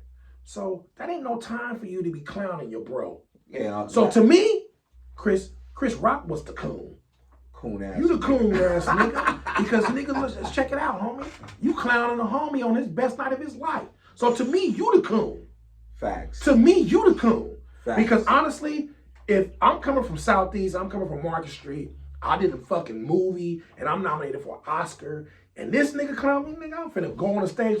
Fuck this nigga, cuz. Nigga, it's finna get gangster. I'm gonna mollywop the nigga live on TV, and I'm never gonna be invited back. I'm never gonna be invited back, ever. Because I didn't work hard all my life. And I know you're a comedian. I should be able to take it. People be like, well, he's a comedian. He should be able to take it. No. Nah, man. No, we bro. got feelings too. And we, honestly, artists, we're the most sensitive, man. Fuck that, homie. You ain't finna do me like that. Yeah, man. Come on. He already been getting beat. He wouldn't have did Cube like that. Nah, man. Nah. If Cube was in the front row with his wife, he wouldn't have said nothing. If Cube's wife was bald-headed, he wouldn't have said shit about Kim, nigga. He thought it was sweet with Will. Because you know why? Because, yeah, nigga. Cube was the nigga you the next time you came to L.A., Cube would have played it smooth, though. Yeah. Cube wouldn't have fucked him up on stage. But the next time you came to L.A., though, yeah. See them hood niggas came up missing, and nobody ever would have knew who did. He would have accepted the speech, and also I need to have a conversation in the back with Chris Rock a little later, man. That's it, man. You know, so that's all I'm saying is that everybody riding saying Chris Brown. I mean, well, not Chris Brown, but Will Smith was out of line and all this. But come on, bro, I don't feel he was out of line. I don't. You took up for your wife. Yeah. And you did what you're supposed to do, regardless of, well, why he didn't do this to the singer, Nick, man. That shit is not necessary. I don't even know why people, what the fuck that got to do with what happened? It ain't like he's in the same zone with the singer, man. Emotions arise, and sometimes every action has a reaction, right? Come on, bro. Nigga, I bet you won't say that joke again. He didn't say that shit about the Latino actors that was sitting there with his wife. You ain't say no shit about them. I think sometimes we always are our worst enemy. We always want to take each other down. Yeah, bro. And we need to change that. Yeah, that's that coonish shit. We need to change You want to pick the Oscars night to clown somebody's wife in the front row. You want to clown Will that night. Man, fuck all that, man. Chris Rock, that's some, man, you know West Coast niggas, we already know, bro. We the fuck that nigga up. Easily, man. Like, let me ask you this, man. Speaking of West Coast, speaking of just the whole science of being in the West Coast, who would be an artist that you haven't worked with that you would want to do like a whole project with a prominent name out of the West Coast? For me, man, I ain't gonna lie. To do the whole album from beginning to the end, Corrupt, the kingpin of the Dog Pound. Man, Corrupt. And I would love to do a Dog Pound album too. I think a Cricket Dog Pound album would be incredible, bro. Man. Come on, man. It's just these haters is in the way, politics, all this bullshit. No, fuck all that shit. Yeah. We can do the Dog Pound album, and we can do a Corrupt album, jazz, all that. Like, because I like that. I like they sound. It's just too pure. Very pure. Very pure. And you know, it's hip hop groups too. You know, I love hip hop too. I love Black Moon. I love Tribe. I love, you know, it's hip hop artists that tune me too. You know, when the CD player first came out, And I used to buy all the CDs. Those was the CDs that I bought. Big Daddy Kane, Jungle Brothers, De La, everything, bro. Because I'm trying to see what's the sound, you know. But Dr. Dre's sound was just clear. You know, Preciseness. Yeah, when I heard the Easy Does It album and I bought it on CD, it was a difference between all the Marley Marl produced albums. Even though it's not taking no dopeness away from Marley, Premier, Gangstar, none of that shit. Yeah. Public Enemy, everything. But Dre's shit was cleaner. Way cleaner. So I was like, damn, how can I make my shit sound like that? Why does his shit sound like that? You know what I mean? Yeah. Me not knowing instruments. Yeah. So I'm sitting in the room with the 15, you know, I had 15-inch speakers and tweeters, all that shit in the hood. And all the homies would come to my house so they can hear the shit. They'd be like, damn, what Cricket playing today? Yeah. You know? And they did not understand when I be playing the symphony and all that shit. Yeah, I be playing the symphony and, you know, I got cold Crips coming to the door. What the fuck is that, huh? They weren't feeling it? They was feeling it, but they didn't know. It was like some alien They shit. didn't know why they was liking it. They like, God What damn. was prominent on your block as a youngster, like a early teen, 13, 14? What was the soundtrack musically? Well, one of the soundtracks. What was a jam that niggas was knocking out the joint? Well, look, man. In my neighborhood, what caught, man, shit. So we talking about before. You want to pour another on me? What's up? Yeah, we talking about before hip hop got big. Yeah. Because I know me personally, I had an SA homie named Chewy that used to be bumping Everlasting Bass. Oh man, let me tell you something, bro. In my neighborhood, bro, in the early 80s, before we started getting sprung on shit, me and the homies was playing motherfucking Curtis Blow. These are the breaks, Christmas rapping, and all that shit. And Do you consider him the first rap superstar, Curtis Blow? Fuck yeah. See, it's because I like Curtis Blow, but it's just a bit too dated for me. But because, how old are you? Me, I'm okay. We can't say our age. Yeah, you know, hey. But like this, so look, I got a, So what I'm saying is, so your age group and mine, yes, people didn't understand that. So I'm here and I can tell you, Curtis Blow, he was the first motherfucker to be bigger than Sugar Hill Gang. He was bigger than Sugar Hill. He was bigger than Grandmaster Flash and the Furious Five. Even though Grandmaster Flash and the Furious Five was the shit. Broken Glass. Yeah, they shit fucked everybody up. That's really the first gangster rap song. The message is come on, man. That's number one. That's number for me. That's in my top 10 songs all time. Right. So the thing is, when Curtis Blow dropped Christmas rapping, I remember that's when my pops was still boxing. And that shit was on fucking a real label. You know what I'm saying? Polydor or some shit. That shit was... What? The Message? Hell no, the Christmas rapping. It was on the real shit? Hell yeah, that shit was on a major label. I think Curtis Blow was on the same label with the Ohio Players or some shit. It was a big song. It was a big company. So it dropped, bam! So I'm like, damn. It was big. And then after that, he came with the breaks. And the shit fucked niggas up, bro. It fucked niggas up. And then Run Them came after that. See, me, as the furthest I go, homie, is Wicked. That's that's Nucleus. Yeah, so that's the first old school jam. See, look, jam all this shit that you saying, this is all my pop's records. Wicked. He bought all that shit, bro. Wicked. What's the name of that shit? Nucleus? Wicked is Nucleus. That's the group. That shit is incredible. Yeah. Them motherfuckers was incredible. Yeah, I want them niggas to come out. So Nucleus came out, bam, all that shit started popping, bro. UTFO, all that. I can't go from UTFO. Yeah. Rest in peace. Rest in peace to Can't Go. Because when we was at Gompers, or I think I went to either Purging or Gompers, because my mom didn't let me go to Gompers first. Okay. So you ain't going to no motherfucking Gompers. That was her words. You ain't going to no motherfucking Gompers. I know all your motherfucking friends is going there. You going to Purging. I was like, what the fuck is that? Yeah, Purging's dope though, yeah. So I went to Purging my first year after elementary. And then I said, okay, I got to go to Purging, mama. All right. I'm going to get kicked out this motherfucker. I'm going to make sure I do something to get kicked out this shit. Yeah.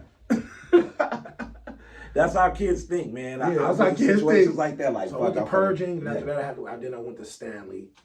Then after that, that's when nobody in those schools wanted me. The white people said, this little nigga gotta go. Yeah. That's how they sent us to train. This nigga right here, this mother, whoever child this is, this nigga gotta go. Yeah. So then I went to Gompers. Gompers is your home. I went to Gompers, and then I went to Lincoln, and then went to Madison, San Diego. I got kicked out of all the schools, bro. Man, I didn't get kicked out of Gompers. It's just that they had a magnet program. You had to be certain levels of smartness to stay there. Yeah.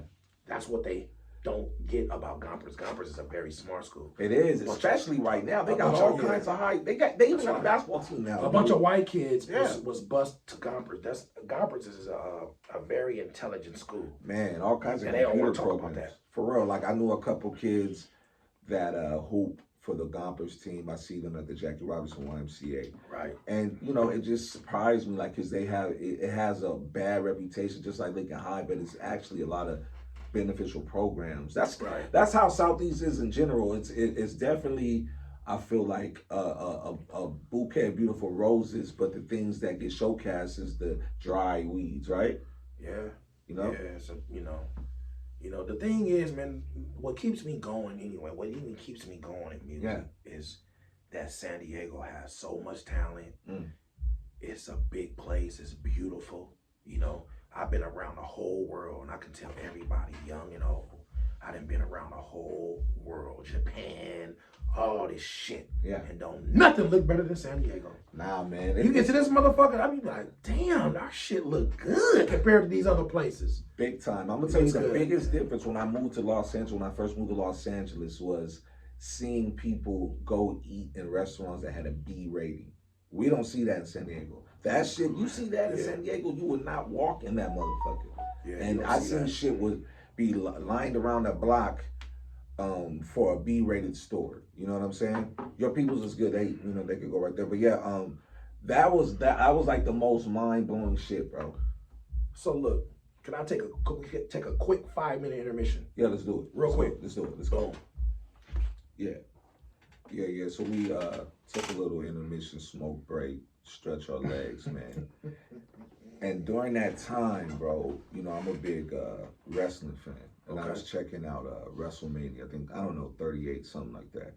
And one of the Paul brothers, I believe it was Logan Paul, he was wrestling in there. And he looked pretty good, man. Right. And like, when I first saw the Logan, the Paul brothers, they were on this platform called Triller, whatever, boxing. And like on one of the lower cards, it was this brother, one I'm gonna have on the podcast real soon, named Bosco 100. He was boxing against Gonzo. Are you familiar with Gonzo? Yes, I'm familiar with that, because, you know, Gonzo came and he did a lot of music with people out here. Yeah. So they, R.I.P. Southeast hip-hop community have a lot of respect for Gonzo, R.I.P. Man, I loved Caution, man. So, you know, initially they had like war words on the internet for a long time, back and forth. And so they signed a contract to fight. It was a good fight. And through that fight, they squashed the beef. And so you see a lot of new rappers doing that now. A lot of people are signing up and like, yo, instead of taking it to the guns, let's sign a contract and get money. Would that be something you'd be interested in doing? I would be a lot interested in that. What would it take? I mean, like, what do you think you would have to do to get in shape to fight 4 rounds against some motherfucker talking shit? A rapper talking shit to me? Oh my God! I mean, I will get in. I would love to see it. I will train for at least 4 months. Yeah. I train for 4 months, and I will get in the ring and fuck him up real bad. Straight up. Real bad. I would love. Because I'm gonna tell you why. When you've been in the ring as a teenager with Shane Mosley before, when I fought Shane Mosley, which was the champion of the world, he fought Oscar De La Hoya. And when I fought him, my father and Billy Moore, the son of Archie Moore, which Muhammad Ali took his title, they was in my corner. So for a rapper to say that he want to fight me, I'm going to go train and I'm going to fuck him up bad, bro. I want y'all to say something. I'm not gonna come out shit, but I would like to see that, man. And look, I'm gonna say this on camera. I don't give a fuck what rapper it is. I don't give a fuck how top notch. If you sold 1 million records before, none of that. I'ma fuck you up. You ever challenge me to a boxing match? I'ma train for 4 to 5 months with my father and my coach Billy Moore, and I'ma fuck you up. Let's go. Let's So go. put your money on that. Get TMT involved. Hey Mayweather, put the money up. Would you? Because Mayweather's my favorite fighter. So whoever Mayweather of all time? Man, look, man. Let's go. Look, man. I need them 5 boxers, Look, 5 man. top 5 cricket boxers of all By time. me, you know, being in the fight game, Yeah. I always looked up to Sugar Ray Robinson. I always looked up to Sugar Ray Leonard. I looked up to Ali. Of course. As far as toughness, I looked up to Roberto Duran. So who's the last one? Who can I say? Let's say Marvin Hagler. Yeah, a lot. As I got older, I had a greater respect for Marvin Hagler's game because wasn't he southpaw? He was southpaw. I like to fight southpaw. For me, I would say And I never could beat a southpaw. no. Nah, not at amateurs. I always lost by 1 point. I got 6 losses in my amateur record. I just don't feel Out right. of 80 fights, out of Yeah. 80 to 70 something fights of amateur. And I never could beat a southpaw because I didn't know how to beat them. Yeah.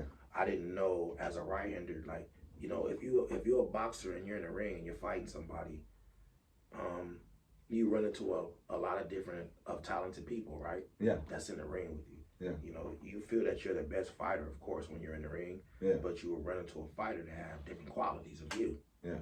So, southpaws, I never knew how to truly beat them because my dad, as a coach, it was certain things that he was missing that he wouldn't tell me in the corner. You know what I mean? Yeah, yeah. He let you experience it. Huh? Right. Yeah, yeah. So the person who let me figure out how to beat him was Mayweather.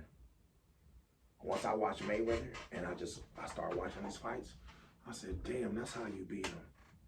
And how you beat him is straight right hands and left hooks. Southpaws? Yep.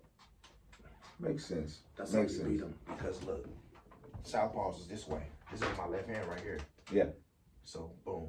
So I'm southpaw. I'm southpaw. Oh, you're southpaw. Yeah, yeah. Oh, so that's like fighting regular. Yeah, yeah, yeah, yeah. It's like fighting regular with you. So if you're fighting southpaw, that's like me fighting another right-hander. Okay. So if you're standing this way, I'm Yeah. southpaw. So look, go this way. Okay, that's your left hand. Yeah. So if I'm southpaw, right, that's the hand that's gonna hit me. Look, boom. You see how it comes straight to me? Yeah. Bam. Yeah. And then look, and this is the other hand that comes straight to me too. Yeah. That one, the hook. Yeah. See how it's just always open a little Yes, bit? yes, yes. Yeah. See, I just don't look. Come back this way. Yeah. I don't feel comfortable in a fight if I'm leading with the left. I'm feeling comfortable in a fight, even boxing ring, leading with my right. You know what I mean? But most people be like, oh yeah, you're supposed to lead with your left. Okay, so wait a minute. So, okay, which way you comfortable with? Okay, which hand is this? That's your left? Right, my right. This is your right? Yeah. So that's not southpaw. Oh, I thought leading with your right is southpaw. No, this is my right. See, you're leading with you're leading with your left. Okay, you're right. Yeah, yeah. You're right. This is my left. Yeah. Okay, Yeah. so say which word? So this is your left? Yeah. This is my right. So this is my left. Yeah. You understand what I'm saying? So where's your southpaw at? I don't know why they call it that, but that's what they do. If you look up So southpaw is this. Nah, This is your left. No, that's your right. Yeah, that's southpaw. I don't understand. This is your left. But am I wrong? I could be wrong, but I could No, swear bro. Pacquiao. Google it, Pacquiao. So look, this is your left right here. Boom. Southpaw. Look, this is your left. Yo. This is your left. Yes. So this is my left. So where's your left hand at where you comfortable at? Where's your left hand? Right here. But where your left hand at? By my face. Okay, so See. so let me see. Damn. So Feel me? so this is your left. Where's your left at? Right here. So look.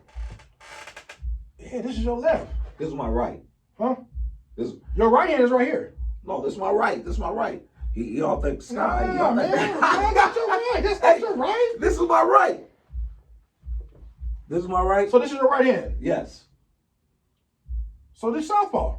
Yeah, that's what they said. You're southpaw. Yeah. Okay, so boom. So you sitting right here. Okay, look. Okay, you southpaw. I'm Right. tripping. I had a drink. So you're southpaw. Yeah. Okay, so you sitting right here, right? Yeah. So right now you southpaw. Yeah. But you're not southpaw. Because I'm you not lean southpaw. like that. See, that's the correct So way. this is the correct way. If you're comfortable that way, Yeah, then that's what you are. Okay. So I'm gonna try to hit you with rights. Mm. So by you standing like that, right? Yeah. So I'm coming right here. I'm like, bam. Yeah. And then I'm coming right here. Yeah. You know what I'm saying? Yeah. But it was hard for me as a teenager. Yeah, I can't do leading with the left. I can't do leading with the left. I can't. Damn. That's it. You that's your natural. Yeah, I can't. I don't know why I just can't do. Yeah, that's your natural skills. Mm. You know? So by me watching Mayweather, you gotta think, I had all those fights with my pops in the corner with me. Ooh. And then once I was watching Mayweather, I was like, damn, look at him. He always had that something, that slight bit that I didn't have. But we had a lot of That common. elusiveness. He has just a little something that I Yeah. never have. And that's why when I watched him, I said, damn, he's the one. And then I met him one time at the Blue Tattoo. Oh, wow. What the? Y'all don't know about Blue Tattoo, nigga. Let's go. Yeah. Speak on it. Hey, yo, I'm going to tell you, man, like, Mayweather, do you feel like he ducked people or no? No, he ducked no one. So people who don't know boxing, he ducked no one. He was 147 Yeah. at his top of his career. And he came from way lighter than that and moved up. He ducked no one. They thought he ducked Pacquiao. Yeah. But once they finally fought, he outpointed him. Whooped on him. Why do you He think didn't really whooped on him, he just outpointed him. But let me ask you, why don't you think they didn't get that shit on earlier? What was Because they didn't want it. Because they didn't want it. That was the biggest. The truth is that they didn't want it with him. They didn't want it with him. Yeah. You know, Mayweather is a genius. He's talented, and they didn't want it with him, man. And he just, you know, it's a different era than Sugar Ray and all them, but he's one of these. Oh yeah. He's definitely one of the greatest. He's one of the greatest, bro. Now, what do you feel, man, like about people with disrespectful tattoos on their body? Like if somebody has a F so and so gang on their head or in their face. It's the most horriblest thing you can ever do in a life of gang violence. Because we all grew up in gang neighborhoods, and I don't have one tattoo. Right. I don't have none. But yeah, I always told myself, if I ever go to jail, Yeah. if I ever did something to put myself in prison, yeah, I would have got tatted. I would have. Yeah. I would have got it all on me. But I said, if I don't go to prison, There's no then reason. I won't do it. Yeah, I don't want to. To me, I understand why a person would want to have a gang tattoo, but then at the same time, if you're trying to elude police and shit like that, I don't understand it. But I do get it. Yeah. But it's like, yo, to have it, because there's a particular viral cat out right now named C-Mac, and he has a tattoo that says, you know, where the Hoovers are from and Killer or whatever. You know what I mean? That's what he got. That's what he got. So he goes to, Damn. you know, and he kind of, now he's a viral sensation. A lot of people love him, but at the same time, he's with the disrespect. Well, I hope in the grace of God that he decides to get it lasered off. That's what I would. I mean, and not even on no buster shit. It's like, okay, you're trying to show elevation, because if you're trying to really get the bag, man, you have to let that stuff go, bro. You have to let that stuff go. I hope in his life that he decides to fix that in his life. You know, I always told myself, you know, I had the kind of big homies where, you know, when they get out of prison, they always said to me, Cricket, we don't never want to see you here. With the talent that you have, we never want to see you here. If you come here, it's gonna be serious. And you know what I mean? Yeah. And I always That's what we missing, man. I had those kind of big homies. Those are the kind of older homies that I had on Market Street. Come on. You know, I had my parents, and then I had real big homies to say, look, I don't never want to see you here. What I hear about you, you know, I have homies in prison who seen once I was with Hammer in those days, and they be like, there's no reason why you should ever come here. Yeah. So I always took that and I ran with it. And in my heart, I never desired to go to prison. I wasn't ever really a fan of none of it. You know, I always tell people, why you think me and Mitch is the best of friends and we like brothers? Mitch ain't gonna be friends with nobody who's an ultimate Crip and who's out to do harm to him and his homies. Yeah, yeah. Mitch seen in me like, you know what? Cricket is different. He from the hood though. Yeah. Don't get it twisted. Yeah. He's from over there. Yeah. But he's just a little different. Yeah. So that's why they felt comfortable with me. That's why I'm able to work with Black Mikey and all that. You know, with Black Mikey, bro, I'm going to tell you a story about how when I met Black Mikey, for people who don't know about him, you know, Mikey is from the Brims, San Diego. When I met him, I was going to Gompers, and I had to go to summer school at Lincoln. I had to go to summer school. I didn't want to go. I told my mom, I said, I ain't going there. Not going there. And she's like, why you ain't going there? You got to go to summer school if you want to pass your class. Yeah. If you want to graduate to the next grade, you got to go to summer school. Yeah. I was so, you know. So when I went to summer school at Lincoln, Black Mikey had on some burgundy Chuck Taylors or burgundy shoestrings in them. And I was from the hood, and I never seen that. Ooh. I never seen nobody. So he was. I never seen nobody with the opposite color of Chuck Taylors. This is real life West Coast shit. You know, all my homies were white Chuck Taylors with blue strings, dark blue ones or black ones. And this goes for the Mexicans too. On Market Street, Mexicans don't wear red Chuck Taylors with red shoestrings. The Mexicans wear blue ones with the blue shoestrings or white ones with the blue shoestrings. Let's go. So when I went to Lincoln, I seen burgundy Chuck Taylors with burgundy shoestrings. Banged out, man. I love Black Mike. And then I had another homie, rest in peace, named Little Toppy. Yeah. Homie Little Toppy from the coast. He, my boy Norman, rest in peace, man. And he grew up in the hood with us too. He lived over there. And Black Mikey was walking in the, it's a part of Lincoln in the inside of the building where they got Marcus Allen's jersey. Yeah. At that time. And Black Mikey was walking around in the hallway saying, "What's up, cuz?" And trying to get you to say, "What's up, cuz?" back. Oh, he was a janky motherfucker.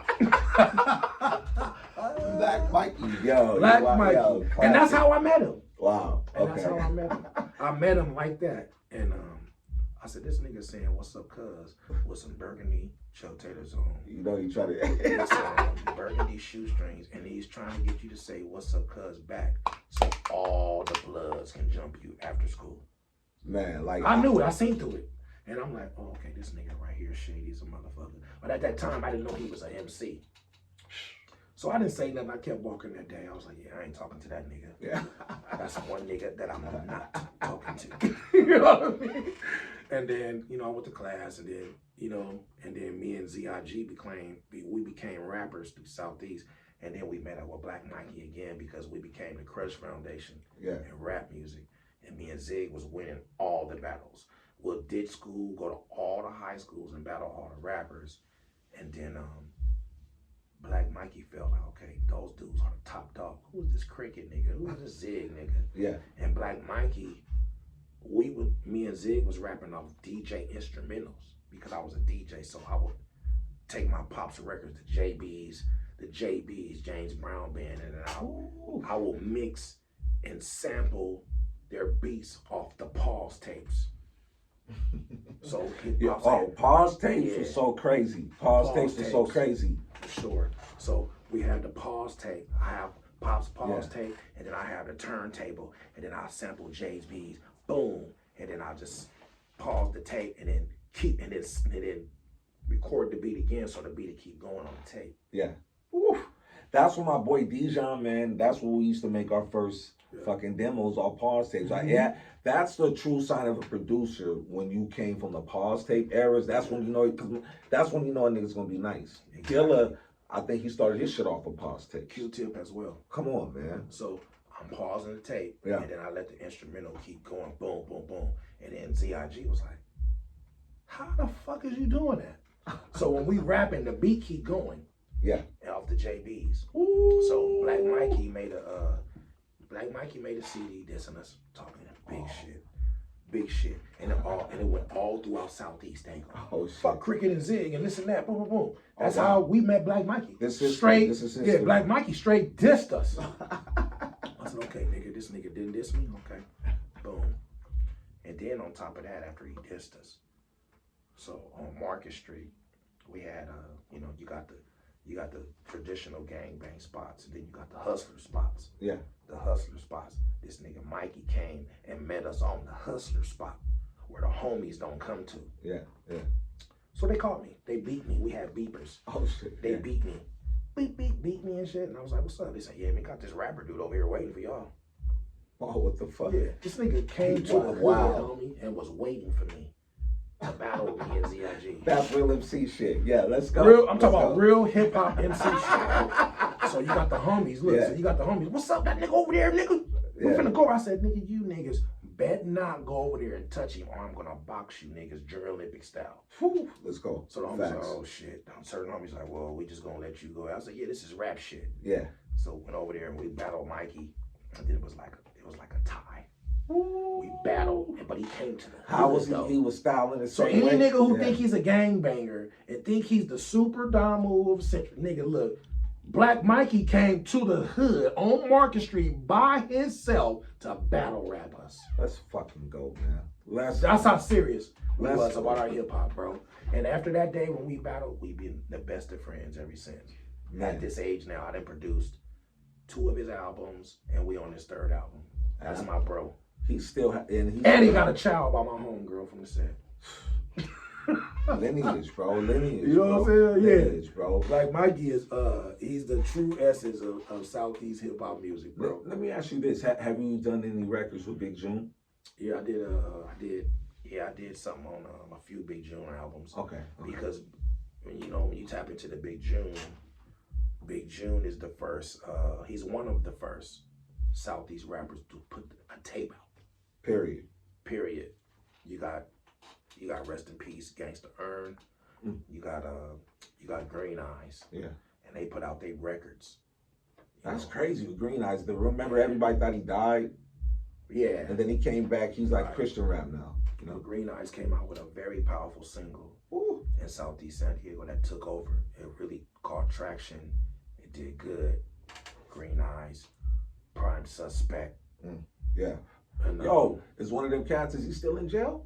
Nah, you got my homie Boo from Prime Suspect. I think he's home. Damn. I think I yeah. seen him on a job site one day. I was working. He was Okay. foreman. Yeah, big up, He's big doing up. good. Yeah, yeah. So all this stuff is how Southeast hip hop was created and came and bam and it did good. So that's the reason why I got a lot of love out here.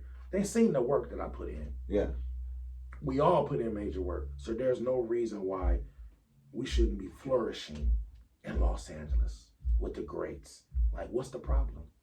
What's really the problem? We'll get a few shout outs here and there. They want us to kiss their ass for 10 years. All that type of shit. I ain't doing it, bro. I love them niggas. We the same. Yeah. When it come to LA and San Diego, we are the same. We're the same. I don't know how many times we gotta say it. And then I don't know. It's like penitentiary politics as well. It is. Yeah, penitentiary politics of people who've been in jail, right? But this is the thing. This is the one part that they're missing. I ain't been to jail. I ain't been to prison. Mm-hmm. I went to juvenile hall, and that's all I needed. But I mean, at the end of the day, if you're grooming someone in Right. life, would you rather the guy be groomed to not go to the pen or go to the pen? You're gonna groom a person not to go to prison. I'd rather the That should be more. I would rather the person be not groomed because when it comes to the police, probation officers, and all that shit, Yeah. they think that older homies from their neighborhoods don't teach the young. I was the one where my parents and the big homies taught me, be more about your money than coming to prison with us. And that's what my big homies taught me. And they taught me that, and it's not a lot of us who listened. I probably might be one of the only motherfuckers. Unfortunately, yeah. It's not that many, but me, I listened. I was like, you know what? When I see my homies go to jail for 10, like I done been here and then seen homies do 5 and 10s and 26s and they come home and I'm still doing what I'm doing. They be like, damn, They was like, boy, we real happy we never seen you. Because it easily could have happened, bro. Easily. It easily could have happened. I was just lucky, bro. I was just one of the lucky ones. I didn't get caught for certain shit and all that. And I never made it. But the thing is that shit ain't nothing to glorify. You know, being in prison and all that shit. I'm so glad that I never made it there. I'm so glad that I did this music. And, you never can say, I could still go because a motherfucker can test me. Yeah. My tolerance level is not the same as it used to be. You know what I mean? My tolerance level is not the same as it used to be. So, yeah, if a young nigga say some stupid shit to me, I don't even trust him because he a young motherfucker. So I shoot him fast because he's young and dumb and ignorant. Yeah, they're not. So I don't know how safe I am. So if you do something weird, I'll fuck around and shoot you with my legal gun. So, hey. Unfortunately, that's how it is. Like, so I'm trying to, I don't know how you feeling if you doing music. You out here trying to live your raps. You trying to live your song. And that's the thing that these young rappers got to straight, they got to straight stop doing. Stop trying to live your songs. If you're going to be an artist, homie. You know what I'm saying? You got family. You might have kids. There's no reason for you to be trying to live your songs. Make that shit to a movie. Exactly. For many of years in hip hop, we never knew where Ice Cube was from. We never knew where Eazy-E was from. Yeah. You know what I mean? But me being from where I grew up at, I knew they was on my side of the tracks. You know what I mean? I knew they was left-siders because we know left-siders know left-siders. Yeah, true. So it's like, I'm like, okay. But they had the respect for families and other people to be like, you know what? We're not going to let them know where. Yeah, that wasn't the move, man. That wasn't the move. People would, even DJ Quick initially was just subtle. I'm going to tell you something. Blurring it out. DJ Quick, you can throw him right in the Cube and Easy era too. Oh, yeah, definitely. When Quick came out with his first album, you got to think it was NWA. Yeah. It was Cube. It was all them. Mm-hmm. So coming from DJ Quick's situation, when he came out, when I went and bought his CD at FanMart, I was like, damn. He just dropped the album. Ooh. I think he came out with a banging. I think it was banging. They was gang banging. Yeah, the swinging from the trees, some shit. Huh? Yeah, some shit. But after that, he dropped his album. And then when I went and bought his album because the streets was talking about it, I said, I'm gonna buy this DJ Quick album. So I went and bought it, and I was like, damn, this shit says produced by DJ Quick. He did all the music. I was like, that's why he's up there with Dre to me, man. He is. He's up there. DJ Quick is up there. Man, he's up there, bro. And on all them dudes, they respect music. They're they're just, they're children of production. I always tripped out like how he worked with Elder Bars all that, man. He worked with everybody. In the height of his career, you got to think he's a hip hop master. He produced his records, and he wasn't really expecting for no handouts. You can tell. Yeah. Like you can tell by the way his presentation is. Any artist that's when you look at their presentation and you see produced by DJ Quick, he wasn't taking no shit. Yeah. This is my shit. I ain't with them. It was hands on. And his shit blew up. It went gold, platinum, all that. See, that's what I think the difference between Dre and Quick. It's not the music. I really think Quick put out more music than Dre because Dre, they both perfectionists. Right. But I think Quick was like, yo, I got to keep putting out music. Well, Quick is a little different from Dre because Quick is more of an artist. You see what I'm saying? Yeah. Us producers and writers, we know that. Like, I don't have to know DJ Quick. I met him a few times, but the thing is that when you hear him, he's more, at that time, he was more hands-on. Yeah. Dr. Dre, when I listened to Dr. Dre and Eazy-E, Dr. Dre was more of a Quincy Jones type producer. Dre know what he want, and he ain't gonna let it come out unless it's right. That's why Dre is the greatest. Yeah. When I listen to Dre, I mean, it's all different. When I listen to Quincy Jones as a producer or Jimmy Jam and Terry Lewis, everybody's different. You know what I mean? Mm-hmm. But I put Dre higher because Dre is just, it's all about when you listen to it through the speaker. From other producers. Yeah. It's all about what we hear. It ain't about you as the person. What's your favorite Dre song? Dre's song that he produced? I don't know, bro. Give me one off the head. Because the thing is, when he produced, he reproduced. If he do a song for Eazy-E, which was We Want Easy, right? Yeah. So that's the song from when I used to dig in my dad's crates, right? And it'd be Bootsy Collins. Dr. Funkenstein sample or something, right? No, it'd be Bootsy, and it's like, Yeah. we want Bootsy. Oh, that's what that. Bootsy. Yeah. Right. So that's from when I'm digging in my dad's crates. So I know the music from We Want Bootsy. Yeah. So when I listen to Easy E, We Want Easy, Dre had all that shit replayed, bro. He did the drums, they replayed the shit. He didn't sample shit. Come on, man. So that's when I knew that he was different from Molly Mall. Because Molly Mall and him sampled. So you gotta think, I'm a motherfucker in the neighborhood of gangbangers who got music in his room, and I got this shit. And so I'm like, damn. When I listen to Molly Mall, I'm like, damn, we play that. Nobody Beats the Biz, produced by Molly. So I'm playing that. I'm listening, and then I'll go play Dre. I'll be like, shit, his shit is cleaner. You know what I mean? Yeah. Because I think, I don't. Do you think Dre? This is a nerd question. Do you think Dre was recording on reel to reels, or he had been skipped that initially? Dre was recording on 2 inches. I think the 2-inch reels. So that was what was Marley on that, or were they like that? I don't really know for sure because you don't really know what they do. Yeah. But all I know is what Dre was doing. It was Dre wanted his sound to be more like a band. Dre wanted his sound to be a little higher. And that's just going by ear because I'm not there to see it. But you got to think, you sitting in a room. I'm sitting in a room with 15-inch speakers and tweeters and a CD player when they first came out. So I'm listening to the sound of how Dre produced music, how Molly Mall music, and how it's Tribe music. Ooh. Because you got to think, before I even heard the Tribe, I was playing De La Soul and Jungle Brothers. Come on, man. So I'm playing. Come on. That's the root. That's the root of Tribe. Before you get to Tribe, you got to go to the Jungle Brothers. Right. So I'm listening to Jungle Brothers, and then I'm listening to De La. So I liked what they was doing because I was from the West Coast and I was able to feel their music because I'm buying the CDs. And then you remember the CD didn't have no hiss in it. Yeah. Like the tapes. Ooh. The tapes had the little hiss. The little hiss in it. So I'm listening to the CDs. And then the homies in the hood didn't have no CDs. I'm around there being sneaky, selling dope. So I'm able to buy a CD player. So motherfuckers like, what the fuck is this you playing? What the fuck is this round thing with the, you know what I mean? The homies like, what the fuck is that? So I'm playing it.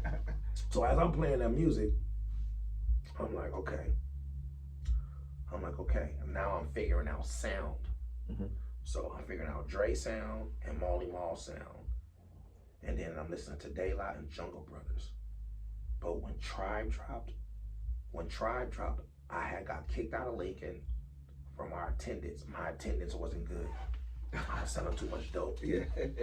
So my attendance wasn't good. Yeah. So they said, well, Andrew, you can't come back. He's like, Andrew, you can't come back here. Cause I remember the teachers used to piss me off too. I'll be in class like I'll go to school sometime, and then I have on new clothes every day. Yeah. I have on new shoes every day. I'm only a teenager. Yeah. So everybody's like, why you got on new shoes every day? You got on new shoes. And then the teacher had said something fucked up to me. He said some bullshit to me. And he tried to embarrass me in front of the class, right? Yeah. So I pulled out my pocket and I pulled out like $8,000. I said, do you make that? That motherfucker was like, get out of my class, Andrew. Whew. And then after that, I didn't come to school for a while.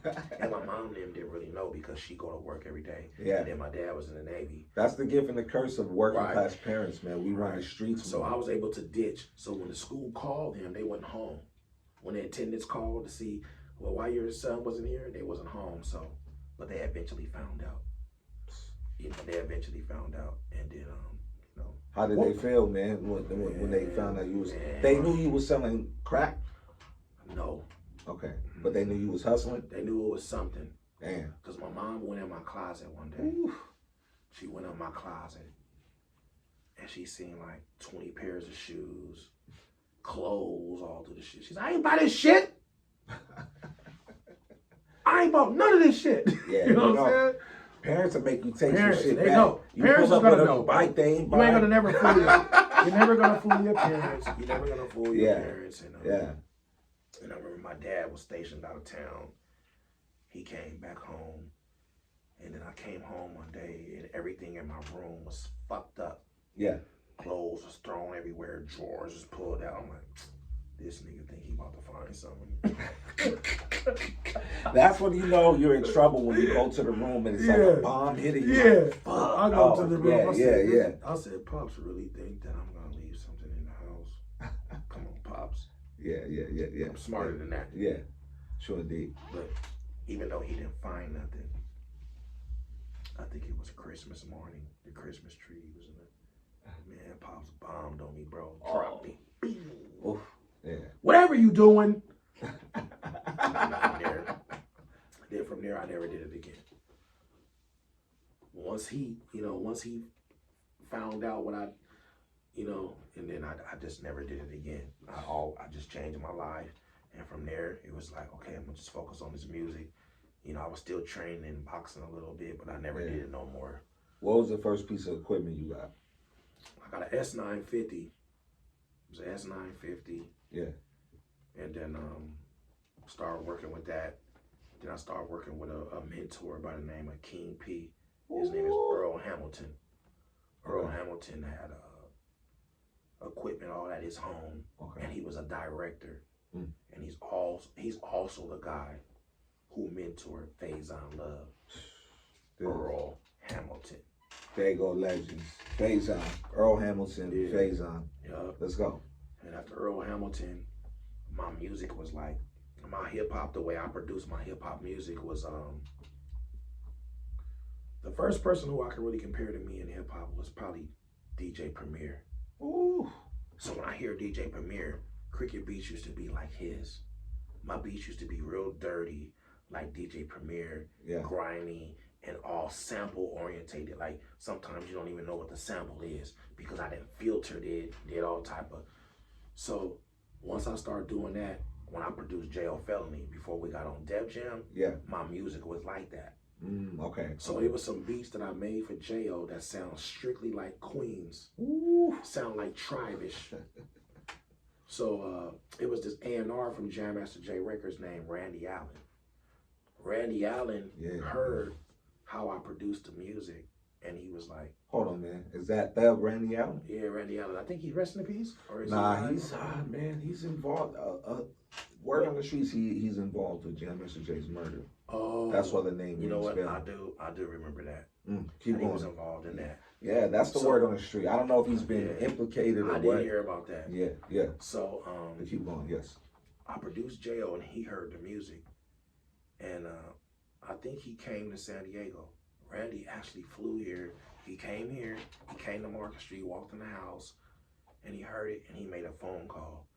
I think he called Def Jam. He said, and he's like, man, do you hear this sound? And he was like, are you kidding me? And then they tried to get me to come back. Wow. But I was so angry at the contract that they offered me, I didn't go. And do you ever regret not going? I regret not going. And the reason why I regret not going, because, I was young. J.O. ended up coming out. JMJ had hit records. Planted his feet real good in Los Angeles. And just did good. Yeah. He did good. Even though, I'm going to say this, motherfuckers is haters. Whew. Motherfuckers is haters, man. Because I'm going to tell you, regardless of what me and J.O. went through, because, we're from the same hood. That's my bro. Yeah. We good now. We straight. Yeah. But in our hood, we went through things, but it don't have nothing to do with his skills. Never. Los Angeles should have embraced him a little better. And, he should have been on the chronic. He should have been on a lot of things. And things should be a lot better because of his skills. Period. He's one of the top spitters, but he had a reputation, and I wasn't there. He has a reputation of lashing out at people a lot. He's one of the people that had the whole ball. He the only cat that really had balls besides Nas to really come at Hove. Okay, that's true. It's true because I would never come at Hove. Word. I would have never done that. J.O. is it wasn't always personal with him. It's about being hip hop and being traditional. Hip hop is confrontational. Yes. It's confrontational. And, unlike KRS. Yeah, like J.O. was spitting. Yeah. KRS is very confrontational. Because for a long time, I never liked KRS. Even though he's great. Yeah. Yes. KRS is great. And Speak on it. I bought his CDs and all that, but I didn't like KRS a lot at the time, even though I bought his music because my uncles are from Queens. Yeah. So, Oh yeah. You know what I'm saying? He was always this. Yeah. So Yeah. by me being from San Diego and then my uncles is from Queens, I'm like, nigga, who this nigga? Like, you know what I mean? Yeah. Coming at Queens. And I'm way in San Diego, so I'm like, I'm taking all that in, and at the same time, I never thought KRS was ever better than the LL. Ooh, never. You know, never. Damn, that's a good debate though, bro. I mean, it's a good debate. I mean, it's a good debate. I heard KRS say things on internet saying that he'll never stand a chance, and you know, I'm a fan of both of them. You know, you got to think I'm looking at it as a hip hop fan. Yeah, KRS is one of the greats. Come on, I bought all the albums, Boogie Down Production, everything, every CD. I think LL take that though, right? But the thing is with me is that LL was just flyer than you, nigga. Way flyer. I was telling my daughter that she was asking me like why she was watching. We were watching Versus. It was Big Daddy Kane versus KRS-One, and she was like a KRS-One, and I was just telling her as a kid growing up, I liked the Big Daddy Kane more because I wanted to be like him more. Yeah, and the thing is, hey, KRS got more albums, he got more work, his work ethic, his lyricism, he's unfadable. He's never been beat. What I'm saying is about BDP, Boogie Down Productions, has never been beat by nobody in hip hop. Come on, but at the same time, nigga, you ain't fucking nigga. That's LL. LL ain't lost nothing. You know what I mean? And I'm just as a youngster. Imagine LL dropping that shit. Right. He inspired me as just coming up in hip hop. Come on. You know, when it comes to LL, like me, J.O., like he's our top. Because he's like the first Drake because he had records for ladies, and if you dissed him, he was gonna crush. Ain't nobody ever beat LL. I don't give a fuck if it's cannabis. I don't give a fuck if it's Kumo D. Nigga, you wasn't a winner, nigga, with them tight ass leather pants. You know, fucking Eddie Murphy had. Nigga, you didn't beat him. And got the nerve to wear them StarTac shades on some shit. You didn't beat him. You didn't beat nobody with a Kango on, with a big ass radio. I get that same radio from Famar when Famar first opened. You know what I mean? Man, speak on FanMart real quick, bro. The motherfucking importance of FanMart when it was really popping. Well, how important was FanMart to San Diego music scene, bro? Come on. The most important of FanMart in San Diego, and I'm going to tell all y'all right now this is the thing. So, when we didn't have our older homies, right, who would help us with the music, when they see that we're trying to do music instead of go to prison, instead of gang bang, we want to do music. So FanMart, I had a homeboy named Maurice who worked at FanMart. Ooh, big up Maurice. You got Maurice J. I did a play with my man. He's a real cool dude. So you got Maurice J. He did security there. So he worked head on with the Koreans at FanMart, right? This is the difference between Americans and Koreans. So you got the Koreans, me and Maurice put this CD together, FanMart, called The New West. Oh, speak on it, man. That was like, yo, hold up. Before you even go, people got to understand, New West was starting the base. Like, how come I'm not on that shit? It was. If they did SoundScan, that motherfucker probably would have been close to gold. I mean, like, everybody had. So you got The New West. So Maurice said, Cricket, what's up? Yeah. I need for you and Steve Vision to produce The New West. I ain't even talked to Steve yet. I was like, yeah, we're going to do it. Let's do it. What you up? So once we put the album together, put all the Dago top dogs on it, you know, the upcoming top dogs. You know, we wanted J.O. to be on it, but we knew at that time he would never do it. But did The New West. And it started selling like crazy. Out of FanMart alone, right? I think we got up to, we was over 5,000 sold. Crazy. So the Koreans are smart. So I'm going to tell you about the Koreans. So the Koreans said, hey, you Cricket, you make the music. We want to pay you for new one. Woo! You know what I'm saying? What was my man name there? Mr. Chin. Yo, that's my nigga, man. Is he still living? Yeah. Peace. Keep going, dog. Peace, so peace. Mr. Chin is like, okay. See, they see the shit. It's like, these motherfuckers Smart can produce music with CDs and it sell 5,000 out of my store. You know what I'm saying? So you got to think, Mr. Chin is the owner of the store. So he like, they don't give a shit about no music, none of that shit. They're like, these motherfuckers, they pressed up some CDs and they have 5,000 sold at my store. Yeah. He like, oh, fuck that. Let's cut out the middleman. Yeah. So they like, Mm-hmm. So after that, they was like all in. Anything we bring them, they selling it. Yeah. Yeah. So I did my album.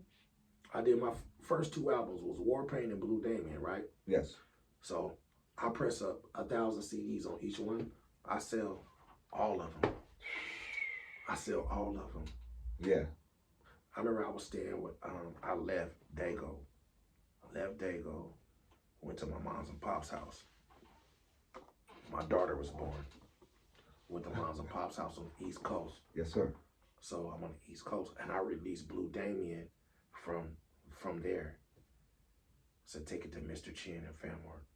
Ooh. Motherfucker sold 5,000. Fast. Moved me back home with an apartment, all types of shit. This is factual, bro. This shit moved me back home. This is factual. You know what I mean? This is factual. It moved me back home. Yeah. So that's when I said, okay, this San Diego shit is real. And then once I got home, we all in the parking lots. You got every neighborhood. You got Skyline, Lincoln, Brams, Emerald. I was just everybody on that. Everybody in the parking lot selling their CDs, and we didn't even care about killing each other. We out there selling CDs. And then at the end of the day, bam. And then that's when SDPD got mad. Ooh, they're not killing each other no more. So that's when they put the trib on it. They making music. What we're gonna do. What is gang unit gonna do?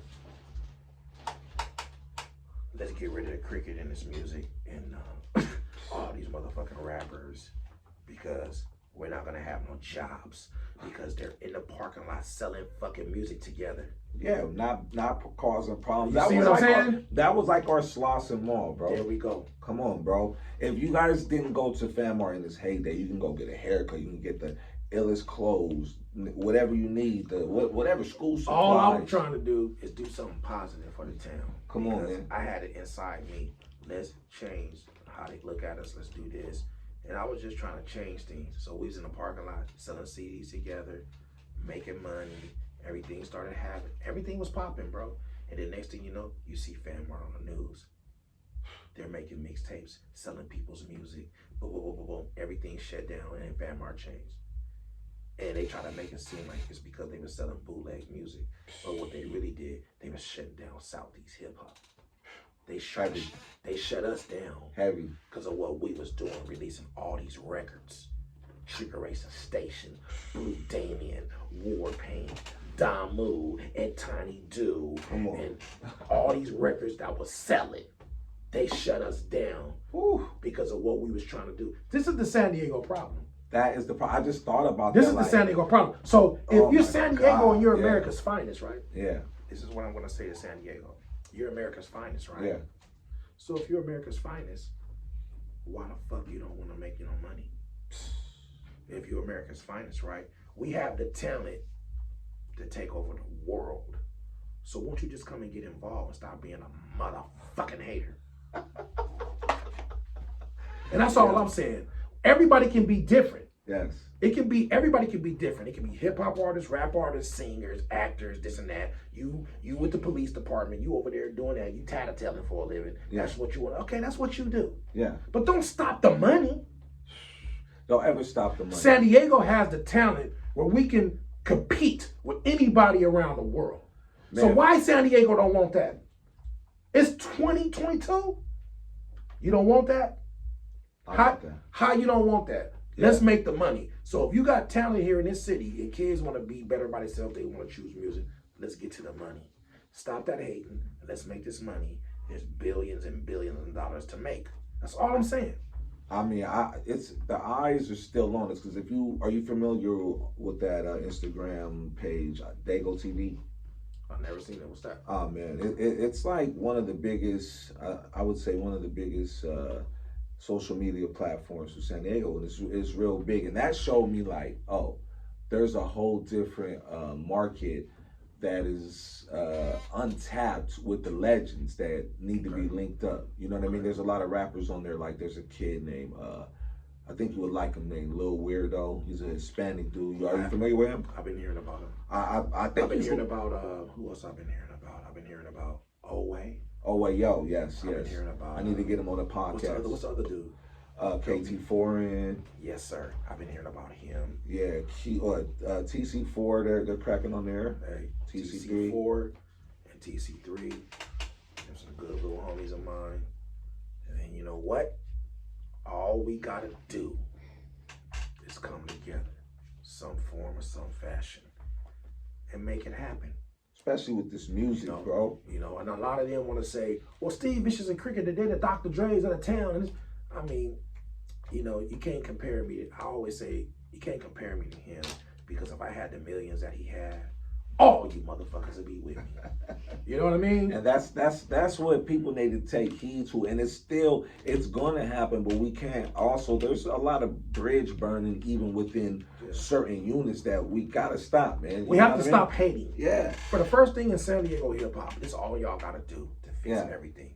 You stop hating on each other, and you stop trying to live your songs. You can't live your songs, homie. You choose. You choose gang banging, or you choose music.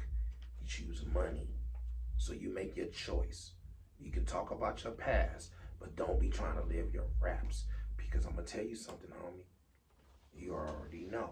When you're trying to live your raps and you saying things in your song that you did, somebody is coming to see you.